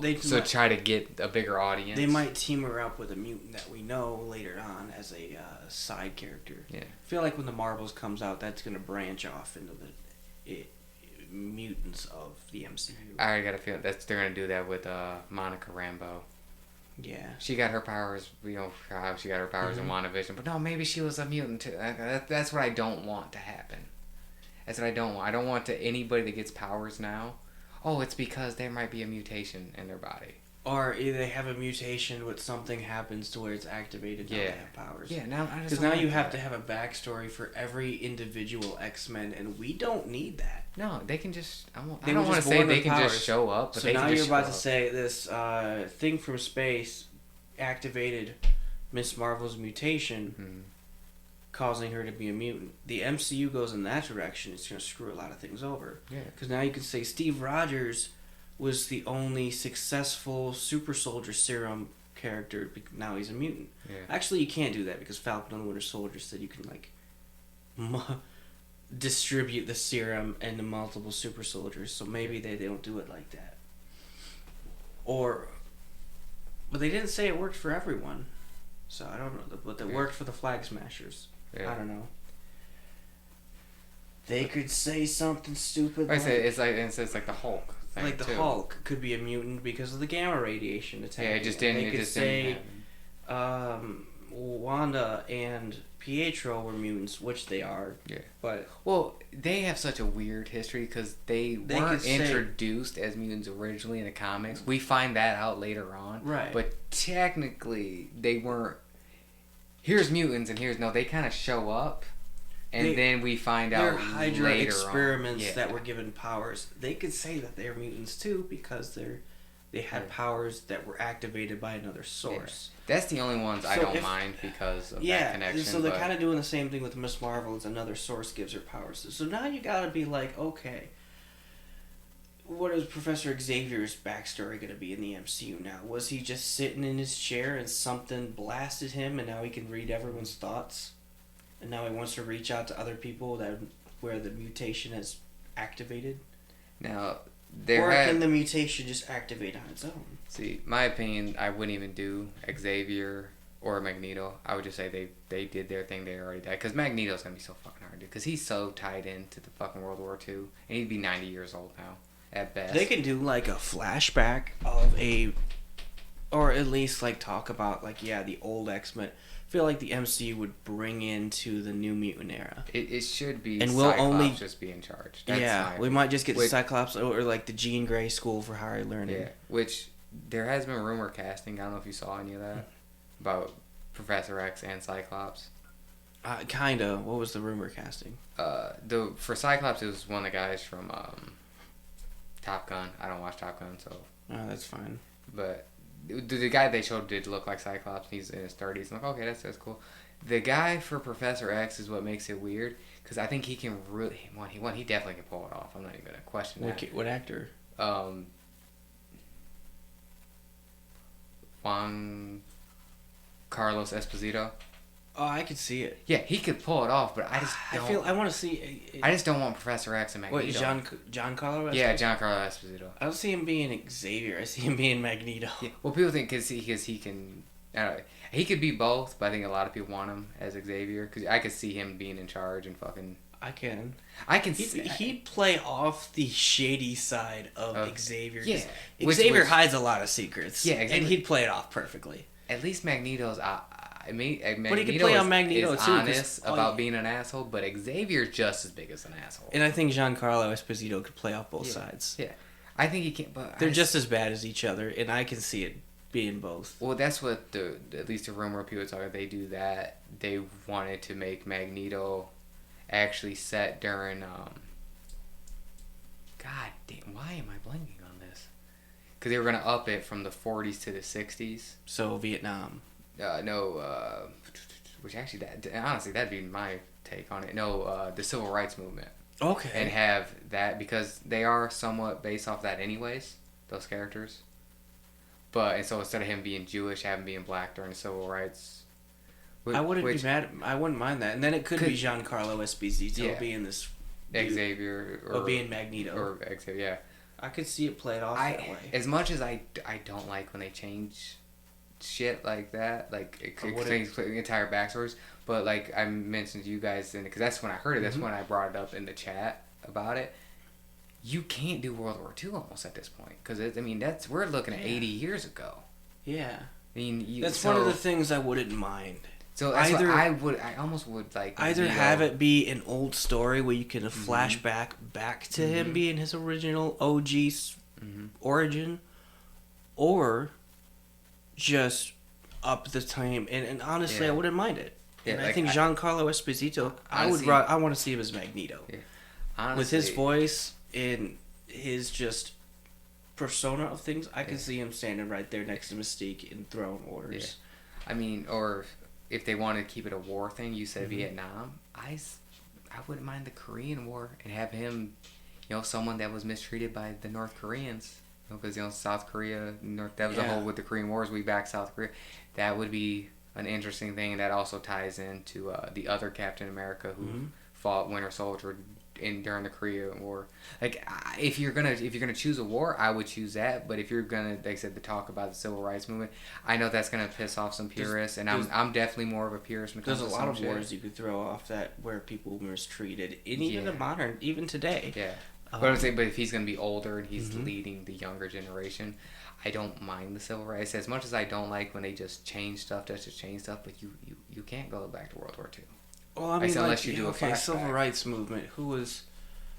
I mean, you had the Malcolm X and Martin Luther King. Yeah, that's always been the play on X-Men, anyways. Right. Has been Xavier has been more of the Martin Luther King. I'm trying to think of during the Civil Rights Movement. When did Martin Luther King died in 1968. I could see Magneto snapping in his mind being next, like, say, during the Civil Rights Movement, you could have Eric Lenscher be one of the top guys next to Martin Luther King, does the speech, he thinks the world's going to go great, and then his best friend gets shot in the head. Yeah. That could set him off on a rampage. Or he's younger, and he witnesses a lot of that. So as he, like, the same as when he was, in the concentration camps, he's younger. So he saw that maybe his father also gets killed in something like that. Oh, yeah, that really puts so when he's older, where the breakaway begins. Yeah, or just like I can see it. Martin Luther King threw out a powerful speech that moved the world, and I can see it in his mind, bringing his spirits up, and then hearing that Martin Luther King got killed, could have brought his spirit, like, just crushed him. And it could have. I can see that being a revenge story. That's actually. Did you ever see The Five Bloods? I have not. Movie on Netflix done by Spike Lee. It's actually brought up over there because they're over there. They're black soldiers in Vietnam, and when they hear that Martin Luther King got assassinated, and like how it affected them over there, that's also like this where it did affect people even outside of it. Yeah, I could imagine it. I wouldn't mind that. And Umbrella Academy touched upon the civil rights movement in the with Allison. So I can see. Done so well. Yeah, I can see if Marvel does it right, they could change that up very well. Yeah. I'll take it back to Miss Marvel. Because there's not much I really have left to say here. As I really wish if you had been able to see more, like if we had, the other guys here. I just really, cause I want someone who actually really liked this show to like bring me up for my down on it, because I just didn't. Like even the side character, like Bruno, like he was like cool. He was basically knockoff Peter Parker. Yeah. Which is cool. Which whatever, is what it is. There, like he left by the end of the show, going to do his own thing. But I don't know. It felt like there was a lot. Like nothing was really going on in this show. Like like as it goes later on, it's like okay, like we do get a flashback story, which was done really well. But once you do the superhero stuff, it doesn't work. Like I don't know. I was actually having more fun watching this show, just thinking it as a Disney Channel TV show. Or like a Nickelodeon show. Yeah. Like I looked at it in the first episode. It reminded me a lot of Ned's Declassified. Yeah. And I was like, that's what I like. I like the vibe. Yeah. I like it being like a teenager, being goofy, and going through high school. I loved every minute of that, but it seemed like as soon as they didn't have a story for her to be a hero or have powers. They had a family story, and that worked great. But everything else, and then the mutant thing at the end. So I'll give my final score. It's flaming dog poop to me, unfortunately. Oh, you put it in the bad section. Yeah, oh wow. It's the lowest. I mean, one, it was already the lowest watched Marvel show, which is unfortunate that it had such a drop off from Moon Knight. Moon Knight was like 1.5 million viewers. This was 700,000. Yeah. Like it was a massive drop, and it was such a drop in quality. Like, yeah, it was bad. I might watch it again. It's like, it's lower than Thor 2 to me, man. Like it's, like I said, the family's the only thing. Because actually, honestly, before we were talking, I was gonna Thor 2. I was gonna 2020 New Warriors this thing, but the family stuff and what I've talked about it's put it up for me. You'll know when you actually watch it, because I'm hoping that when you watch it, you come back to him like, I watched it, I like this, and this, and it's, no, I'm your father to me. That's why I don't want to put you too down on it before you see it, but you'll start to notice, it's like, man, they didn't have a story here. Yeah, I just kind of had the feeling. It wasn't advertised right either. No, it was advertised weird. I don't know. It seemed like they didn't show. They really advertised anything. it as, oh, this is the MCU's multicultural family superhero. Yeah. It's like, we didn't need it advertised like that. You could have just said Miss Marvel. Yeah. Well, then also, the best thing to point out is like they're just a family. Yeah. Like, they're just a family. Like, yeah, they're Muslim, but they're it's a mom. It's a overprotective mom and embarrassing dad. You could make the story of Miss Marvel in a modern family storyline. Yeah, like I mean that's what their family is. Like it's the overprotective mom, the embarrassing dad, the older brother that's always on your nerves. That's what they are, and that's what the show did show, and that's what I really liked about it. They didn't like make it seem like, oh, these guys are different because of this and that. Like, no, they obviously have other stuff going on that you and I don't deal with, with their religion and stuff like that. But that's just they're just people in America. That's all it is. And I thought they nailed that perfect. Like, you can't look at where people are like, oh, these guys are different than the people that aren't open to other cultures. Oh, these people are like, no, they had the same fucking problems you do, man. Yeah. Like she flunks her driving test the first time. I'm like, yeah, kids. Well, at least no one was around. That was my car. Yeah. Yeah, like now I have to walk home. That's why I thought they nailed that so well. They just did not nail the hero stuff, and that's the unfortunate part. Hopefully, the Marvels is better. Hopefully, I mean, we do get a cameo in here at the end. Yeah, with Brie Larson. I saw that scene. I figured you did. Cause I go on TikTok and I see all the spoilers sometimes. And it seems like at least what they've hinted at with her, with Brie Larson anyway, is at least what we've seen for her since her movie. She's gonna have way more personality. Yeah. Coming on, and I think that's gonna help that out because Captain Marvel was a fucking rough watch. Yeah. Because I didn't mind her not doing personality, but man, she was so fucking bland that entire time. She was better in What If. Yeah. Yeah. Even like the 10 seconds in Shang-Chi, she was better in that too. Yeah. So I'm hoping we get more of that, and I want to see Kamala Khan play off of her. The Miss Marvel, Captain Marvel. I think the chemistry could be good there. Yeah. All right. How long we been recording? Hour 45. Okay. Well, we still got. Hour 44. You want to do?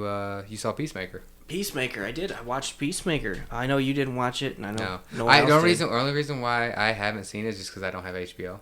Eventually, I think I'm gonna get it, but That's fair. I'm trying to. Well, we have something. You have something important going on here in a couple of days, but we got big trip next year. I'm trying to save as much money as possible, so I've already cut back on. Like, I don't even have Hulu Live anymore. I just got regular Hulu, and I got it through a bundle. So I'm paying $13 a month. That's not bad. To have that and Disney. Is that the Disney Plus bundle? Yeah. With ESPN. Yeah, so I cut back on there. So I'm like, I'll get around to it when I can. It was a show I remember when we saw the trailer for it. I wanted to see it. I thought it was going to be maybe too funny, but I've heard positive, and I want to hear what you got to say. So, like, it's directly right after the Suicide Squad. And I think it was done very well. You get to see, it's basically DC's answer to Deadpool or The Boys. It's on that level. It's not like, it even does some messed up things. It shares the same theme and humor of the Suicide Squad, though, I think. I think John Cena did a very good job, and the story was very well written. They get into Peacemaker's backstory a lot. You get to see his dad. His dad is hilarious. I mean, not really. His dad is actually a supervillain called the White Dragon. And he is a KKK overlord. Completely racist. Of course, he's the White Dragon. Yeah. I forgot the KKK. They're very weird with their titles. Yeah. It's like they all were playing D&D beforehand. Yeah, he's called the White Dragon, and he's basically... his dad apparently is super smart and invented an entire room in his house that enters into a pocket dimension. Build Peacemaker's equipment. His helmet can do special things. The White Dragon suit's basically an Iron Man suit. He can fly and all that weirdness. He made a bunch of different Peacemaker helmets. One has X-ray vision. One has a sonic blast on it. One can turn him into a torpedo. It's funny. And his dad's played by Robert Patrick, who was in Terminator 2. The bad guy from Terminator 2 was the police officer. T-1000? Yeah, liquid metal guy. You know what's funny about that is, wow, okay, that's actually crazy. In John Cena's first movie, The Marine, that's the bad guy. Huh. And because I've been rewatching Psych, John Cena's in Psych. Mm-hmm. Who's his commanding officer in the army? The T-1000.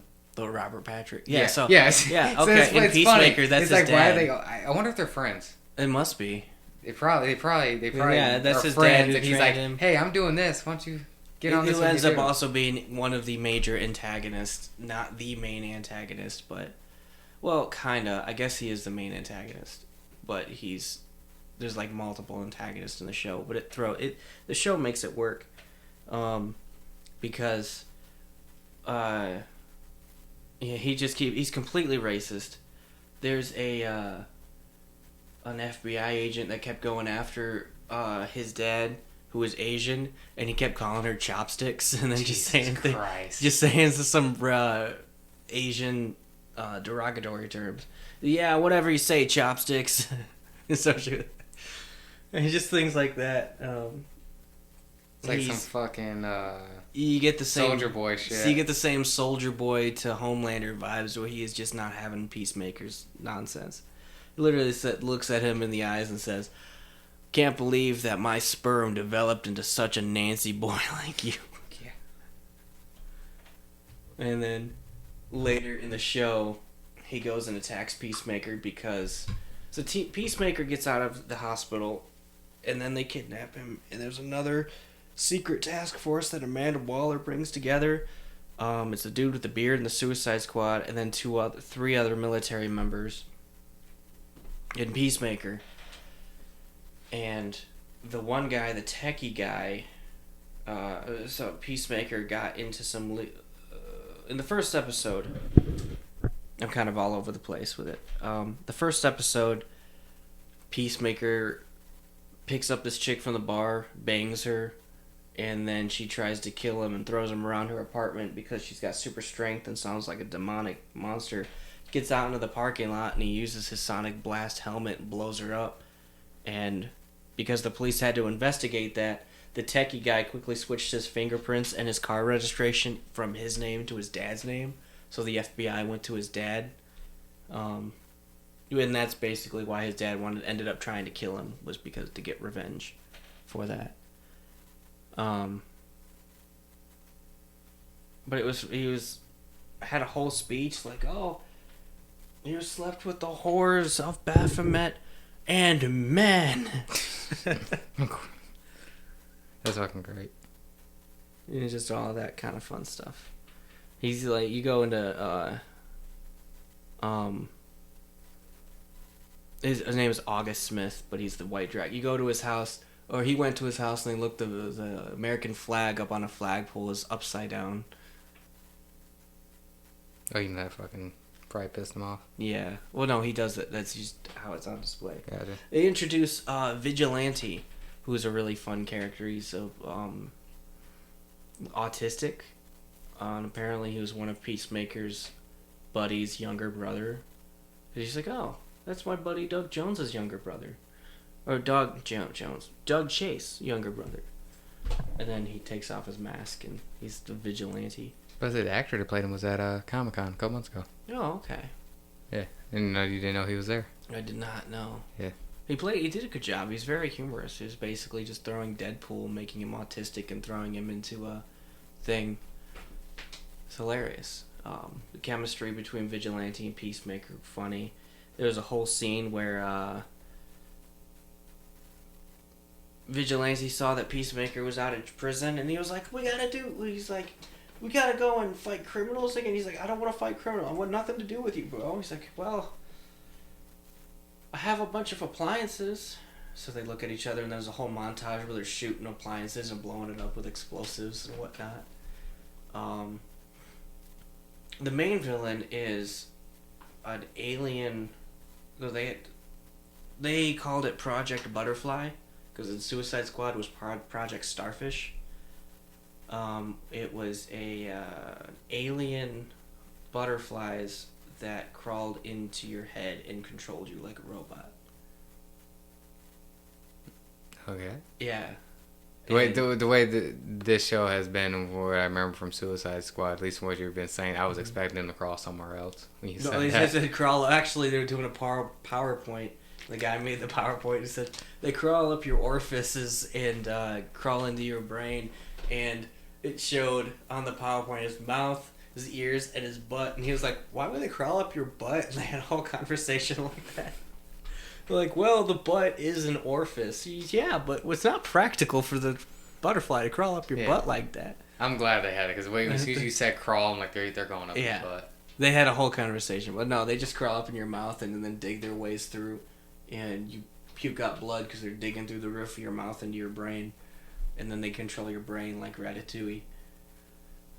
And their whole goal was to basically use the same morality. So Peacemaker's moralities is I'm going to kill any men, women, and child to ensure peace into the country.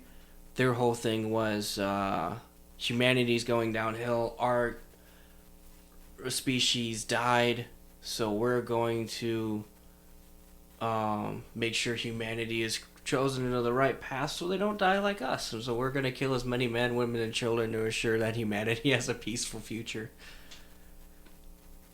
I mean, not wrong. Yeah, that's not right. Yeah, it's not. Yeah. And Peacemaker had to think about that and was like, nah. That's fucking great. Yeah. I really need to check it out. You do. It's a good watch. It really is. I know someone that has HBO, and actually I could probably talk about actually checking it out. You could even take my HBO too if you want. Maybe. I don't care. Right. Actually, he might have actually watched Peacemaker. Next time over at his house. Yeah, it's a good watch. It's only like 8 episodes from start to finish. If you're not hooked to the first episode, well, that's basically how the rest of it's going to be. I don't want to say too much, but just like there's a lot that goes on that's really funny. And then for a second they think they hit a victory, but then a side plot messes up their victory, so they have to backtrack in the next episode, and that happens like twice. So that's what one of those things is like the White Dragon gets involved. Another thing is something with Amanda Waller towards the end, because the whole thing was Amanda Waller still had the explosive device in Peacemaker's head, and they used that as leverage to make him part of this team. Gotcha. Like, okay, you're part of our team now. If you don't listen to us, we'll blow your head off. I mean, that's a good negotiating device. And yeah, all in all, I would give it a is it Way of the Gun. Oh, It's okay. just really good. I've heard a lot of good things about it, and like I said, just my availability of seeing has been the only thing that's hindered me. But right now, I got a couple shows I got to get through before. It's hard. I want to give it a Cap Holding Mjolnir. It was really good.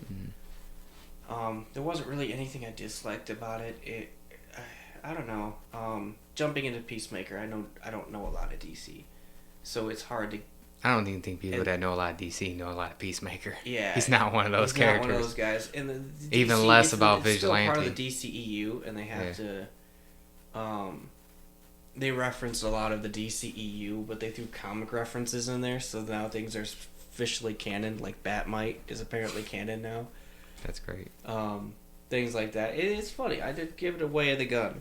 Oh, at the very end, there was a funny cameo. I actually saw the cameo that you're talking about. You go ahead and say it. The Justice League straight up just show up, and it's Superman, Wonder Woman, the Flash, and Aquaman. And Aquaman and the Flash are actually cameoed as Jason Momoa and Ezra Miller. And that's a whole little funny scene there, too. You heard about the whole fish. That's actually an ongoing joke from the start from the first episode. That's great. He carries that on. He dogs on pretty much every Justice League member except for like the Flash. The irony of that. Yeah. At this point with that actor. Yeah, I know. I was like, if the show waited just a few months, man, we could have thrown some jokes in there. I'm waiting for someone to do it. Yeah. And Peacemaker's the only one they could do it with. For sure. Because I mean, if it had been Marvel, you would look directly to Deadpool. You'd look directly. Oh, he's gonna say something about Deadpool's got to see. You know, Deadpool's gonna say something. When Deadpool's introduced in the MCU, he's gonna say something. Yeah. Like, oh, finally here after Mom and Dad made up. Yeah. Some shit like that. Wow. So this is what happens when Disney and Fox make a deal. Right? Yeah. Yeah, that's I'm gonna be waiting for that. Alright, I think that my final thing is I'll just talk about season 4 of Stranger Things. Which, have you seen anything at all of Stranger Things? I've seen the first 2 episodes of the first season. Oh, okay. A couple years ago when it started. Okay. So, I'll keep this somewhat short and more brief. So, this season it starts off about a year later than season 3, and season 3 had a big ending. You know, certain characters we thought were dead, which obviously by the end we knew they weren't because they show after credit scene that they weren't. But so we have 3 separate plot lines in here. We have a Russia plot line, which involves characters trying to save the character who we thought was dead. And then we got a California / Arizona plot line. And then we have Hawkins plot line, which is the main town where they're from. And so we have 3 different stories going on. The issue is here, because Stranger Things has a great cast. The Russia stuff I like. I don't feel like it went as far as it probably... there wasn't a huge point to it. There was, but there wasn't. But I like that entire cast there. Hawkins cast, that is my crew. I will die with them. Like, those are my favorite characters. The California cast, when the interesting character leaves the group, and you have a group of 4 people who all fucking suck so bad. Like, I did not care. Like, they introduced this new comic relief character. He's like a stoner and he sells pizza. We just met him this season. And I'm not even huge on him. I care about him more than I did everybody else in that fucking van. And those are characters from season 1. Oh. Like, oh my god. The other 3, I'm like, out of all groups, how did you 3 get grouped up in this fucking group? Like, no one likes any of you guys. Like, Mike's annoying.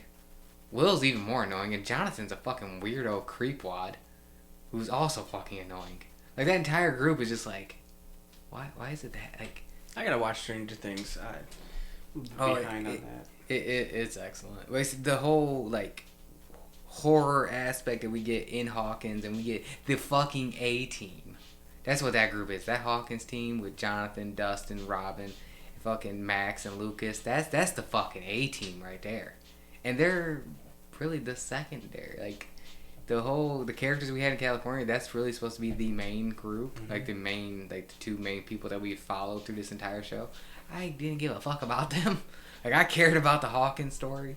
And it's actually weird, it's like, one of the characters that, because I don't want to be in that, I know you are going to watch the show.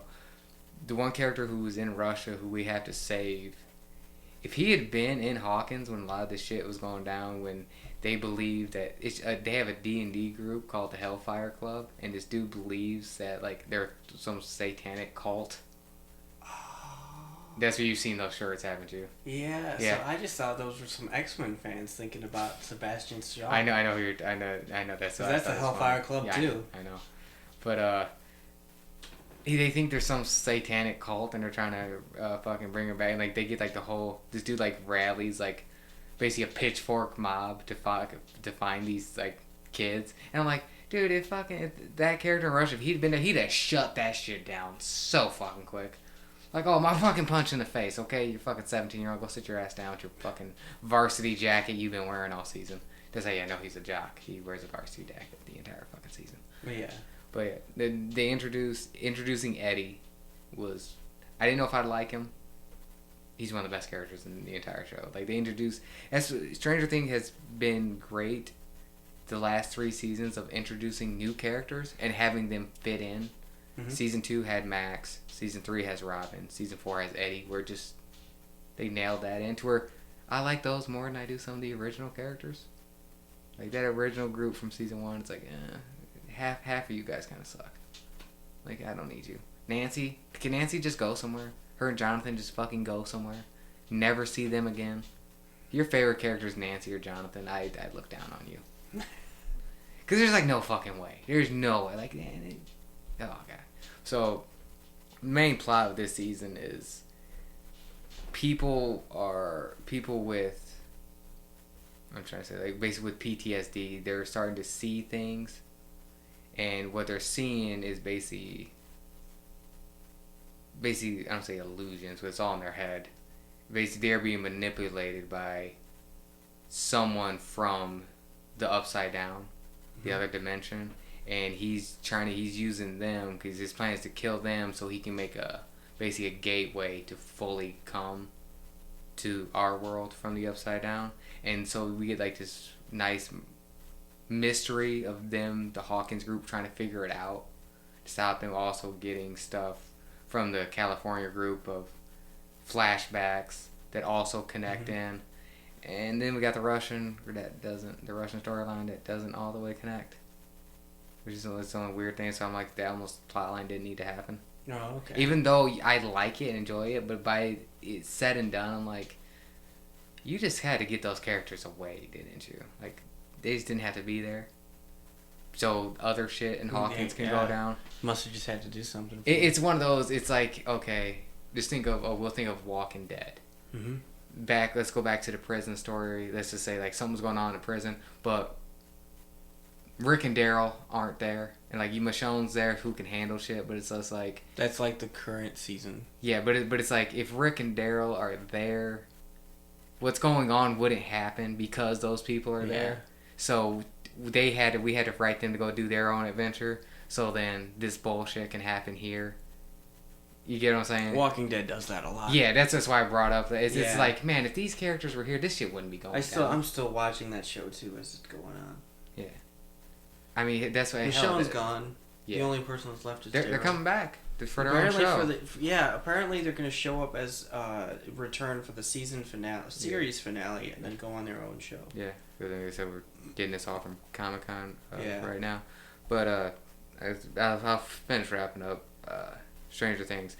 I said what works this season is what worked every season, is the chemistry between the good characters. Just they nail that. I like the mystery of trying to figure out who the guy is, Because honestly, it's another one of those. I should have picked up on that a lot fucking sooner. Like, I knew something shady was going on when we get the flashbacks. I just didn't connect that was the same person. Mm-hmm. So, I should have picked on that a little bit sooner than I did. But I like the mystery. I just like them being in Hawkins doing shit. Them being away from Hawkins is just, every time, it's just been uninteresting. But I still would say this is the second best season of Stranger Things. What was the first best? Season 3. Season 3, in my opinion. Like, Season 1's really good. Season 2 has its ups and downs. But Season 3, as an entire season and story, and we get so much more with Dustin and Steve, just those two alone, and you get an introduction of Robin. They just nail every bit of that. And Season 4, it felt like it dragged in some spots. Like, every episode's like an hour and a half long. Yeah, then the last 2 episodes are like 2 hours long. They split up the season. They did like 6 or 7 episodes and had the final 2 a month later. The first time Netflix has really like done that. Like the one movie series they did, they had it between weeks, but yeah. The characters, I think by season 4, the characters you like going into season 4 are the ones you're going to continue to like. The characters you don't like by season 4, they are not going to change for you. Oh, okay.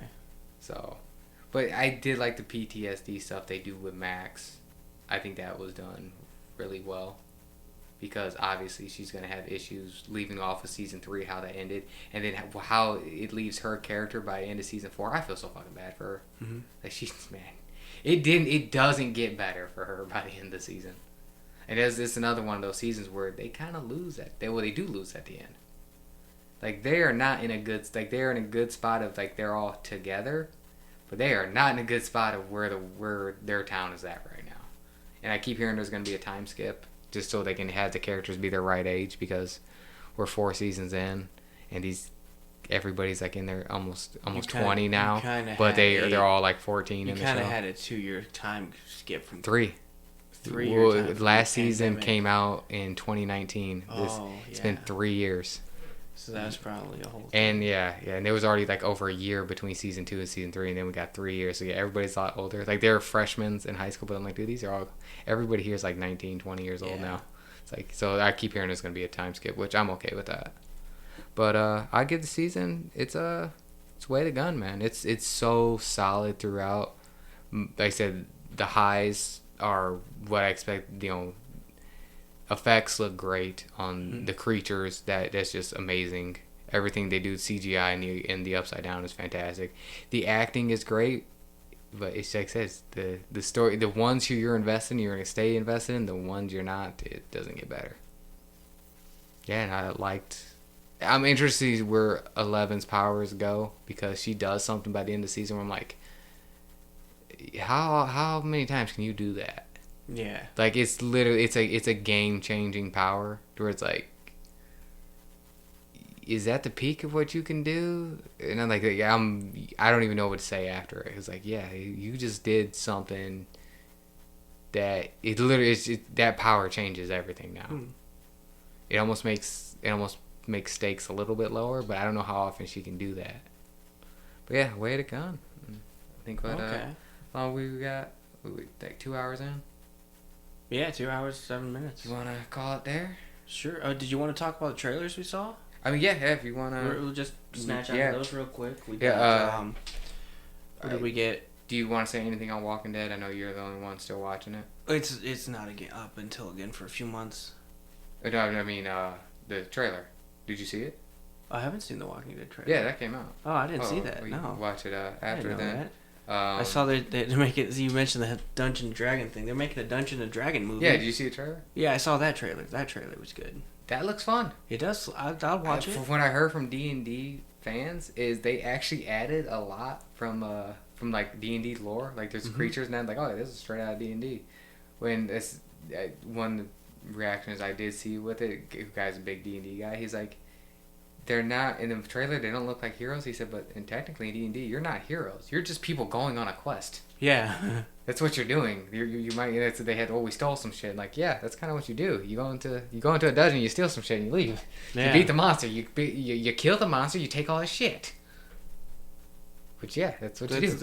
That's every dungeon crawler game you've ever played. You beat the bad monster. You took his gold. That sounds like a fun movie to watch. Yeah, it looks fun. Yeah. I didn't know Michelle Rodriguez was gonna be in it. I knew Chris Pine was.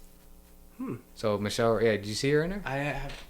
Did you see the trailer? So. Which one was Michelle Rodriguez? The more like more muscular chick. Okay. Yeah. Yeah, she's always plays tough girl and everything she does. Okay. Yeah. You haven't seen Fast and Furious series, have you? I've seen 1 and I've seen 7. Oh, okay. Well, yeah, she's mainly in that. But yeah, so I got excited with that. The dude who fucking playing the Paladin. Oh yeah, her. Okay. Yeah. Yeah, the swordsman they got, he fucking looks cool. The one girl from It is in there. Oh. The red hair girl. Yeah. Yeah, she's the one who transforms from the owl bear. Yeah. Yeah, then the dude from Detective Pikachu looked like he was in there too. Like, it's got a good cast. Yeah, I'd watch it. It looks like a fun popcorn film. Same with did you see the trailer? It came out like a week ago for Day Shift. I did not. No. It's gonna be a Netflix film. I think it comes out like next week. It's Jamie Foxx and Dave Franco are vampire hunters. That sounds like something I'd watch. Snoop Dogg's in it too. Oh, okay. Of course he is. Yeah, because why wouldn't he be? Yeah. But yeah, they hunt. It looks like a comedy action where they hunt vampires. It looks like I'm gonna grab a bowl of popcorn. I'm gonna sit and turn my brain off for 2 hours. It's what it looks like. Hey, I'm fine with that. Yeah, if that's what your movie is, sell it at that. I hate when movies try to sell like, oh my god, this is gonna be something, and it's not. It's like when I always say Rampage, the movie with The Rock came out. Yeah. People were like, oh, it wasn't like. It's a movie about a giant ape fighting like a giant crocodile, and The Rock is in it. I know what I'm getting. I know what I'm paying for right now. It's a video game movie about a giant ape fighting some other giant creature. Like, I know what this is. It did what the game does. But, yeah. I mean, we didn't need that to be a movie. We didn't, but I knew going in what I was getting. Yeah, me too. I wasn't expecting a masterpiece. I wasn't expecting this was gonna be my Oscar film. I love playing Rampage growing up. How's this movie gonna be? I don't think it's gonna be that good. That was a poor choice of a adaptation. Yeah, there's out of so many games to get. So we're kind of running through. Because there's one big one I want to wait on because I already know we're gonna have a discussion about that. Did you see Shazam? Shazam, I saw that, but I didn't see the trailer. Oh, okay. I saw that came out. Yeah. Looks really good, yeah, really fun. It looks like the first one. Yeah. And I think that is my favorite DC film. Yeah. Well, out of in that universe. Because I love Wonder Woman. I really like Aquaman, but man, Shazam did it for me, man. Yeah. I Zachary Levi, man. I didn't know. Mainly watched the Marvel trailers on there. Yeah. But yeah, Shazam. I'll watch the trailer after the cast. Yeah. But I heard that in Walking Dead. It's because I haven't followed the story, but I might tune in for the last episode because what Walking Dead meant to me at one time, I think it deserves me going back and seeing how it ends. I mean, are you gonna go through the whole season thing? Okay, good. No, I'm just gonna watch the final episode. Yeah. Just because, except for what at one time, Walking Dead was my favorite show. I think I got Keith into watching Walking Dead. I got my grandma watching. Because I watched it season 1 when it was airing. Like it's only. It was a good show. In the first 4 seasons. Shows I've ever said I was season 1 first episode. It was airing. I watched AMC a lot because I watched a lot of movies. Walking Dead comes on, I'm like, okay, I'll check it out. Loved it. Yeah. Told everybody about it, and then eventually. First 4 seasons when it peaked. It did. And then by season 6 or the end of season 5 when they introduced Negan, and Negan's a fantastic villain. He was perfectly cast, but they killed off a fan favorite, which killed the show. Yeah. And then the rest of the cast just kind of dropped like flies. I know I've told that story on this cast. It might have been actually our first episode. I got spoiled on that from fucking Attack of the Show. Is it G-Force? It was a channel. They had Attack of the Show on there. Well, I watched Attack of the Show here there because they talk about video games and all different stuff. It was back when there was a channel that was dedicated to the nerdy shit. So they have Steven Yeun on there. This is just after the comic came out. They were talking to him about the show, whatever. He said, yeah, so how do you think you feel about it? I mean, they just killed your character in the comic. I'm like, well, fucking thank you. In the comic, yeah. Yeah, but I'm like, but they just, I know he's dying. I don't know when, but I know he's fucking dead. It was literally 3 weeks after, the issue came out. And he didn't do the talking, he's dude, like, I don't fucking know. This 2 seasons from now. Yeah, I remember reading. My mom was getting into the comics, and she read that whole thing because she wanted to keep up with The Walking Dead. She told me, Negan kills Glenn, and then I looked it up, and I was keeping up with whatever. I saw Jeffrey Dean Morgan was cast as Negan, and I was like, oh, Glenn's days are numbered. He's such a fantastic actor. Yeah, for sure. I love him and watching. Now, The Walking Dead was already going downhill at that Yeah. point anyway. It was starting to get boring. So Well, what and he really... didn't. I feel bad because he was every Negan scene I loved, but he didn't bring anything good for the rest of the cast. No. He had some good chemistry with some characters. The writing for his character was good. But the show was already going downhill at that point. Yeah. He just couldn't save Well, it. it also didn't help is they faked Glenn's death like 3 times before Yeah. then. So when it finally happened, it took a little of the spark away. Okay. That's how, talking about Stranger Things, going back to that, is the character that's in Russia, we think dies at the end of season 3, but then it shows like a post-credit scene that he's still alive. And so like he gets into this life or death situation in Russia, and I'm like, well, he's not going to fucking die. We already did the fake death. And he's away from everybody. He's not going to die on his side plot. Right. Like, he's not with the group anymore. So it would make no sense. Like, dude, if he died there, I'm like, there was no fucking point to any of that. But, Shazam, then was just 2 Marvel ones? I think it was just the 2 Marvel ones. They did... Game of Thrones, House of Dragon had their trailer. Lord of the Rings had Lord a of the trailer. Rings. I'll say this. I saw that trailer. I'll say that on both. Lord of the Rings looks rough to me. It doesn't look like Sauron Lord of the Rings. Looks like Eminem. Yeah, I know. It doesn't look like Lord of the Rings at all to me. And then House of the Dragon looks better. I have really no interest in watching that show. I might watch it at a later date just because Game of Thrones, I don't trust them writing TV shows, at least those writers. That last trailer looked a lot better than Lord of the Rings did. Yeah. And Lord of the Rings looks rough, and we didn't need that story, and the more I'm watching, I'm like, I really don't need to watch this. But, I think that just... Oh, John Wick 4 trailer. How's the trailer look? Looks really good. Okay. Looks I mean, excellent. it's John Wick, so I feel like it's one of those popcorn action movies. Yeah. For sure. You know what you're getting into. It's John Wick. You know what it is. That's... Yeah. So, he kills people. Cool. All right, I'm watching it. And Take my money. It's Keanu Reeves killing people with a gun. Doing gun fu, so people call it. Like, that's all we came to see. I know what I'm getting into. Yeah. So, just Marvel with, we're going to talk about, what do you want to start with? We'll just do She-Hulk. She-Hulk? Let's knock that up, being that that's about to start in 3 weeks. She-Hulk's trailer looked good. They really polished her up. Man, looks so much better than that first one. Like, she looks a lot better. Yeah, they figured it out. So I think it'll be fun. Yeah. To see Blonsky. We saw Abomination. We saw Wong. We get a little bit more with her and Bruce, what that dynamic's gonna be. Yeah. Of him, because I know how she gets the powers in the comics. I'm guessing they'll knock that off fucking first episode, and then a lot of it's gonna be just him teaching her and her, because she's not gonna have as bad anger issues as he has. So I think that's what you see him testing Hulk, that. Bruce Banner's Professor Hulk holds back way too much. Yeah. I think he's too awkward of a person to be able to just full force what Hulk does. Well, we did find out through the trailer. It's not openly said, but we find this takes place before Shang-Chi. Yeah.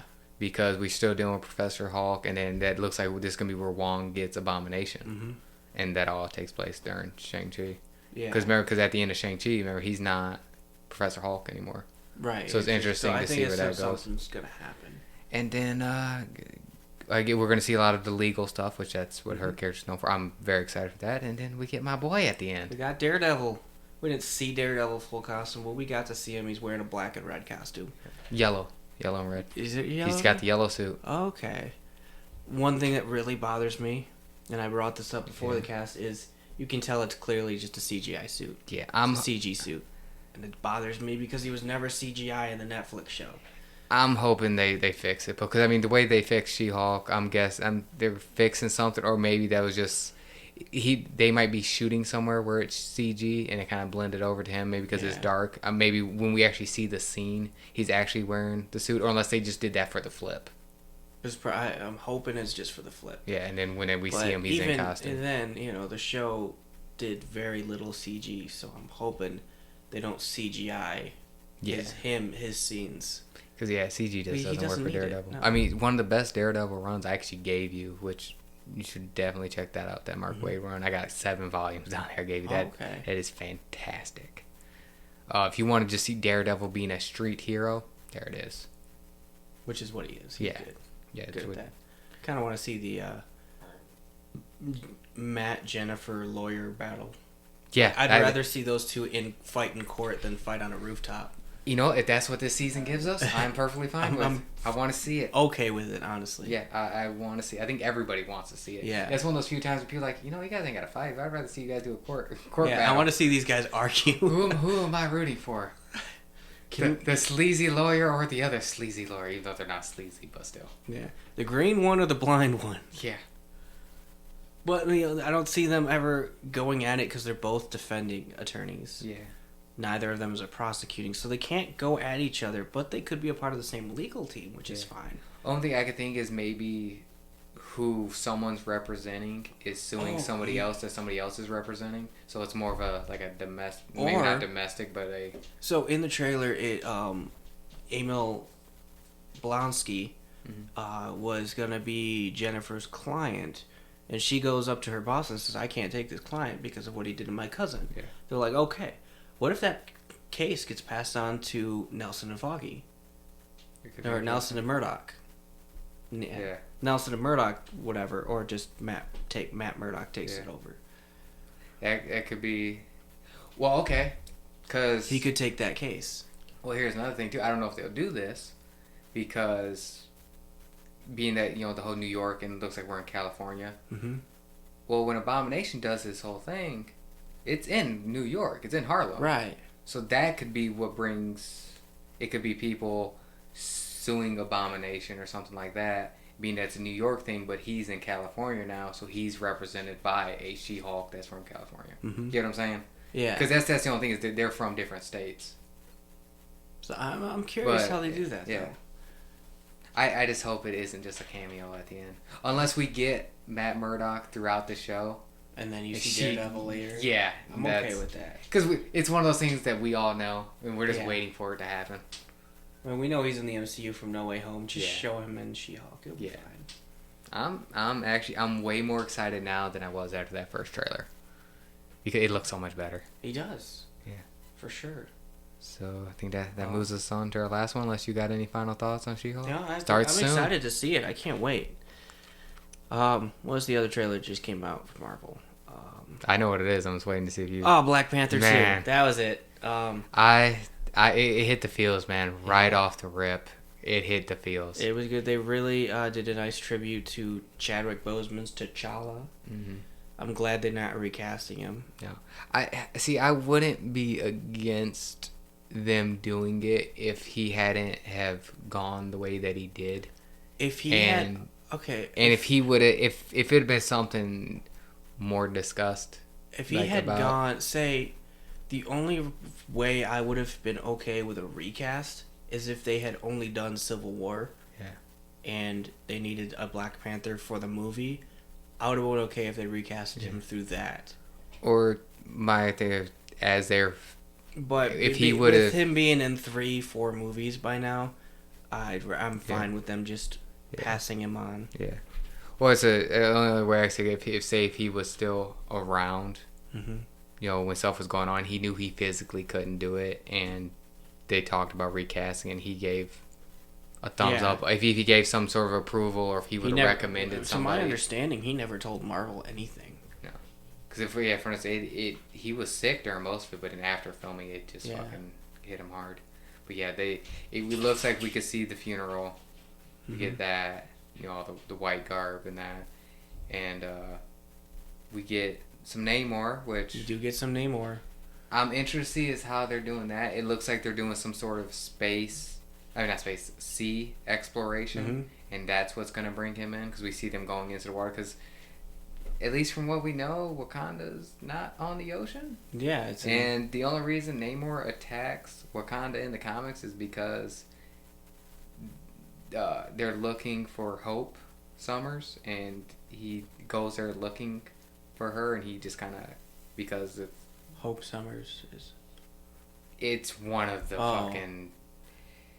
It's one of the Summers family alternate dimension. Oh, yeah, right, dude. right. But yeah, it's I think Summers. Right. yeah, it's Cyclops. Yeah. So they go. That the Summers family in the comics is that's a fucking family tree. There's so many alternate dimensions of different kids. Yeah. Because I believe Cable's actually the son of Cyclops. He's the son of Cyclops in an alternate timeline. Yeah, and same as Rachel is whatever. But so he goes there because then he attacks Wakanda because of that, and then that's where their whole beef becomes in. But they can't do that here. Well, they have. It was clear that they're. He does have the wings on his fucking ankles. He does. I saw that. I enjoyed that. Yeah. They introduced. It looks like they're introducing Ironheart. Yes. In here, so I wonder if she's gonna replace that role. A role of. Yeah, Hope Summers. Okay. Being the one they look for. Some of the technology could be some with her because it looks like her and Shuri are very close, and a lot of the tech stuff they're working on. Yeah. So she could have caused something. So that could be actually that's not a bad idea. One of the stuff could have been something she made, and then say there's an explosion under the sea and kills some Atlanteans, and now Namor's fucking coming. Yeah, you don't want Namor to come. No, you don't. I don't want to fucking fight Namor. Oh man, what? The King Namor is coming out from Atlantis? No, it's like Aquaman, but people take him serious and are scared to fucking fight him. Well, As in the Civil War comic I gave you, fucking they're like beating up Captain America, and he starts smiling. What are you smiling? He's it's my buddy up there, he's gonna kick your ass, and it's fucking Namor coming through the fucking sky with a bunch of Atlanteans, and they're like, She-Hulk's she was like, yeah, Iron Man, we're screwed. We got to get out of here. Like Namor's here. Like, no, I got backup, and then he has his line of backup. Like, no, like Namor's coming. Like it's gonna be a fight. Yeah. That's the only thing. I hope they don't nerf him too much, but they're gonna have to, because they don't win that fight. Atlantis versus Wakanda does not win that fight. Namor's too strong. Unfortunately, if T'Challa would be there, that's the win. What they can that's the way they win, because he's so smart and he has enough fighting abilities that he could do a fight. My theory is that Namor is gonna just constantly have the upper hand. It's gonna be one of those tropes where they just say the right heartwarming thing to where Namor backs down. Something. I think that's what it's gonna. I don't think Namor is gonna be the upper hand guy, and they might just say something or just say the right thing to get him to stop, and then he just backs down and it's like, well, okay. I don't want them to kill Namor either, because man, leaving him around gives a strong muscle powerhouse to that Avengers that we're gonna be lacking. Yeah. And Phase 5 was announced, and I hope to see more of Namor already. Yeah. So, I think he's another one they can't do a film with him. Same with Hulk. I think Paramount owns him as well. Yeah. Huh. That's why Hulk. That's why they can't do Hulk films. Hulk can be in the films, but he can't have his own without Paramount. I would have thought Namor is owned by Fox because he's a mutant. Well, he's one of those. He's one of those weird ones. He's like with Scarlet Witch and Quicksilver, where he technically, I don't think he was introduced as one, but it was mentioned later on, like he's supposed to be the first mutant. But then you have Apocalypse, who's the first mutant, and then you have like another one that's like, I'm like, okay, so no one knows who the first fucking mutant is. It's like that old thing of who's the first Pokemon. Well, it's Bulbasaur's number one, but Arceus is supposed to be God. But then also the people who made Pokemon made Rhydon was the first one drawn. So people literally argue about it, like, who's the first Pokemon? It's like, just let Bulbasaur be number one in the fucking thing. But Arceus is technically supposed to be God. But then Rhydon was technically the first one created. I'm like, okay, Jesus Christ, people. Yeah.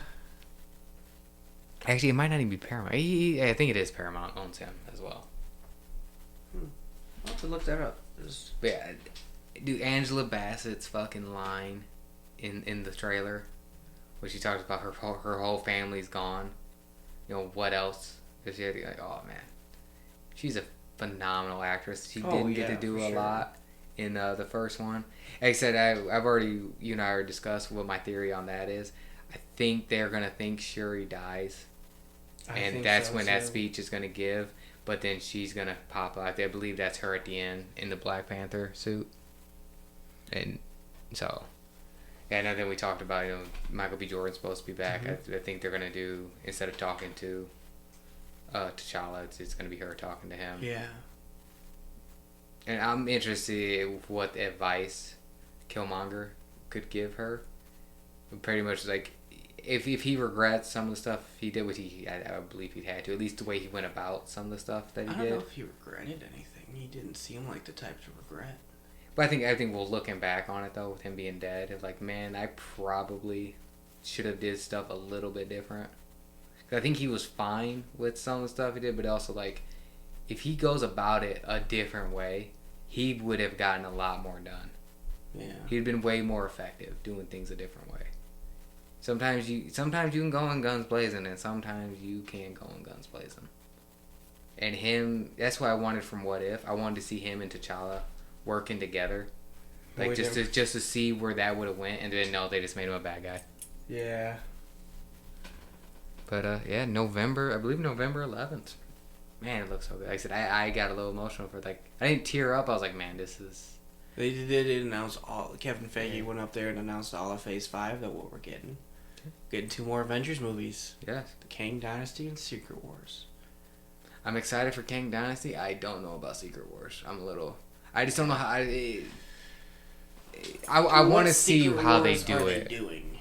I don't know either. Are they doing the first one or are they doing the dimensional one? I'm assuming the dimensional one. Yeah. Oh, the multiverse one. Yeah. That's because that's what things seem to be leading up. Yeah. But they could try and merge the two, like have the Beyonder in the movie, but also have. Yeah.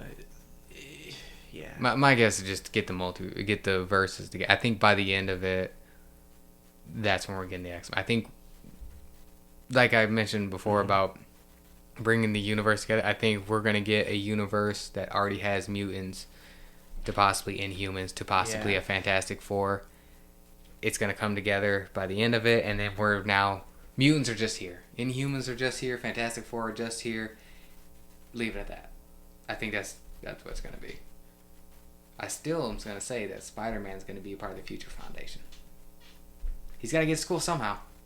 So, yeah, there's I saw something that What If season 2 is supposed to have an episode with the 3 Spider-Man in it. That's fantastic. Yeah, do it that way. I don't want to see no more live action.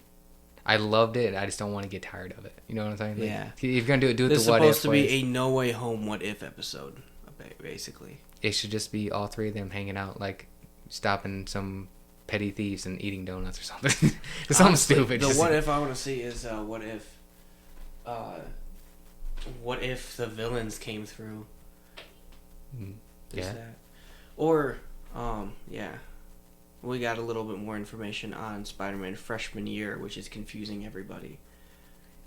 Yeah, it's what I thought it was. I didn't know you guys thought it was something else. When it first got announced, they said it was just gonna be like a cartoon dealing with like the early runs of Spider-Man.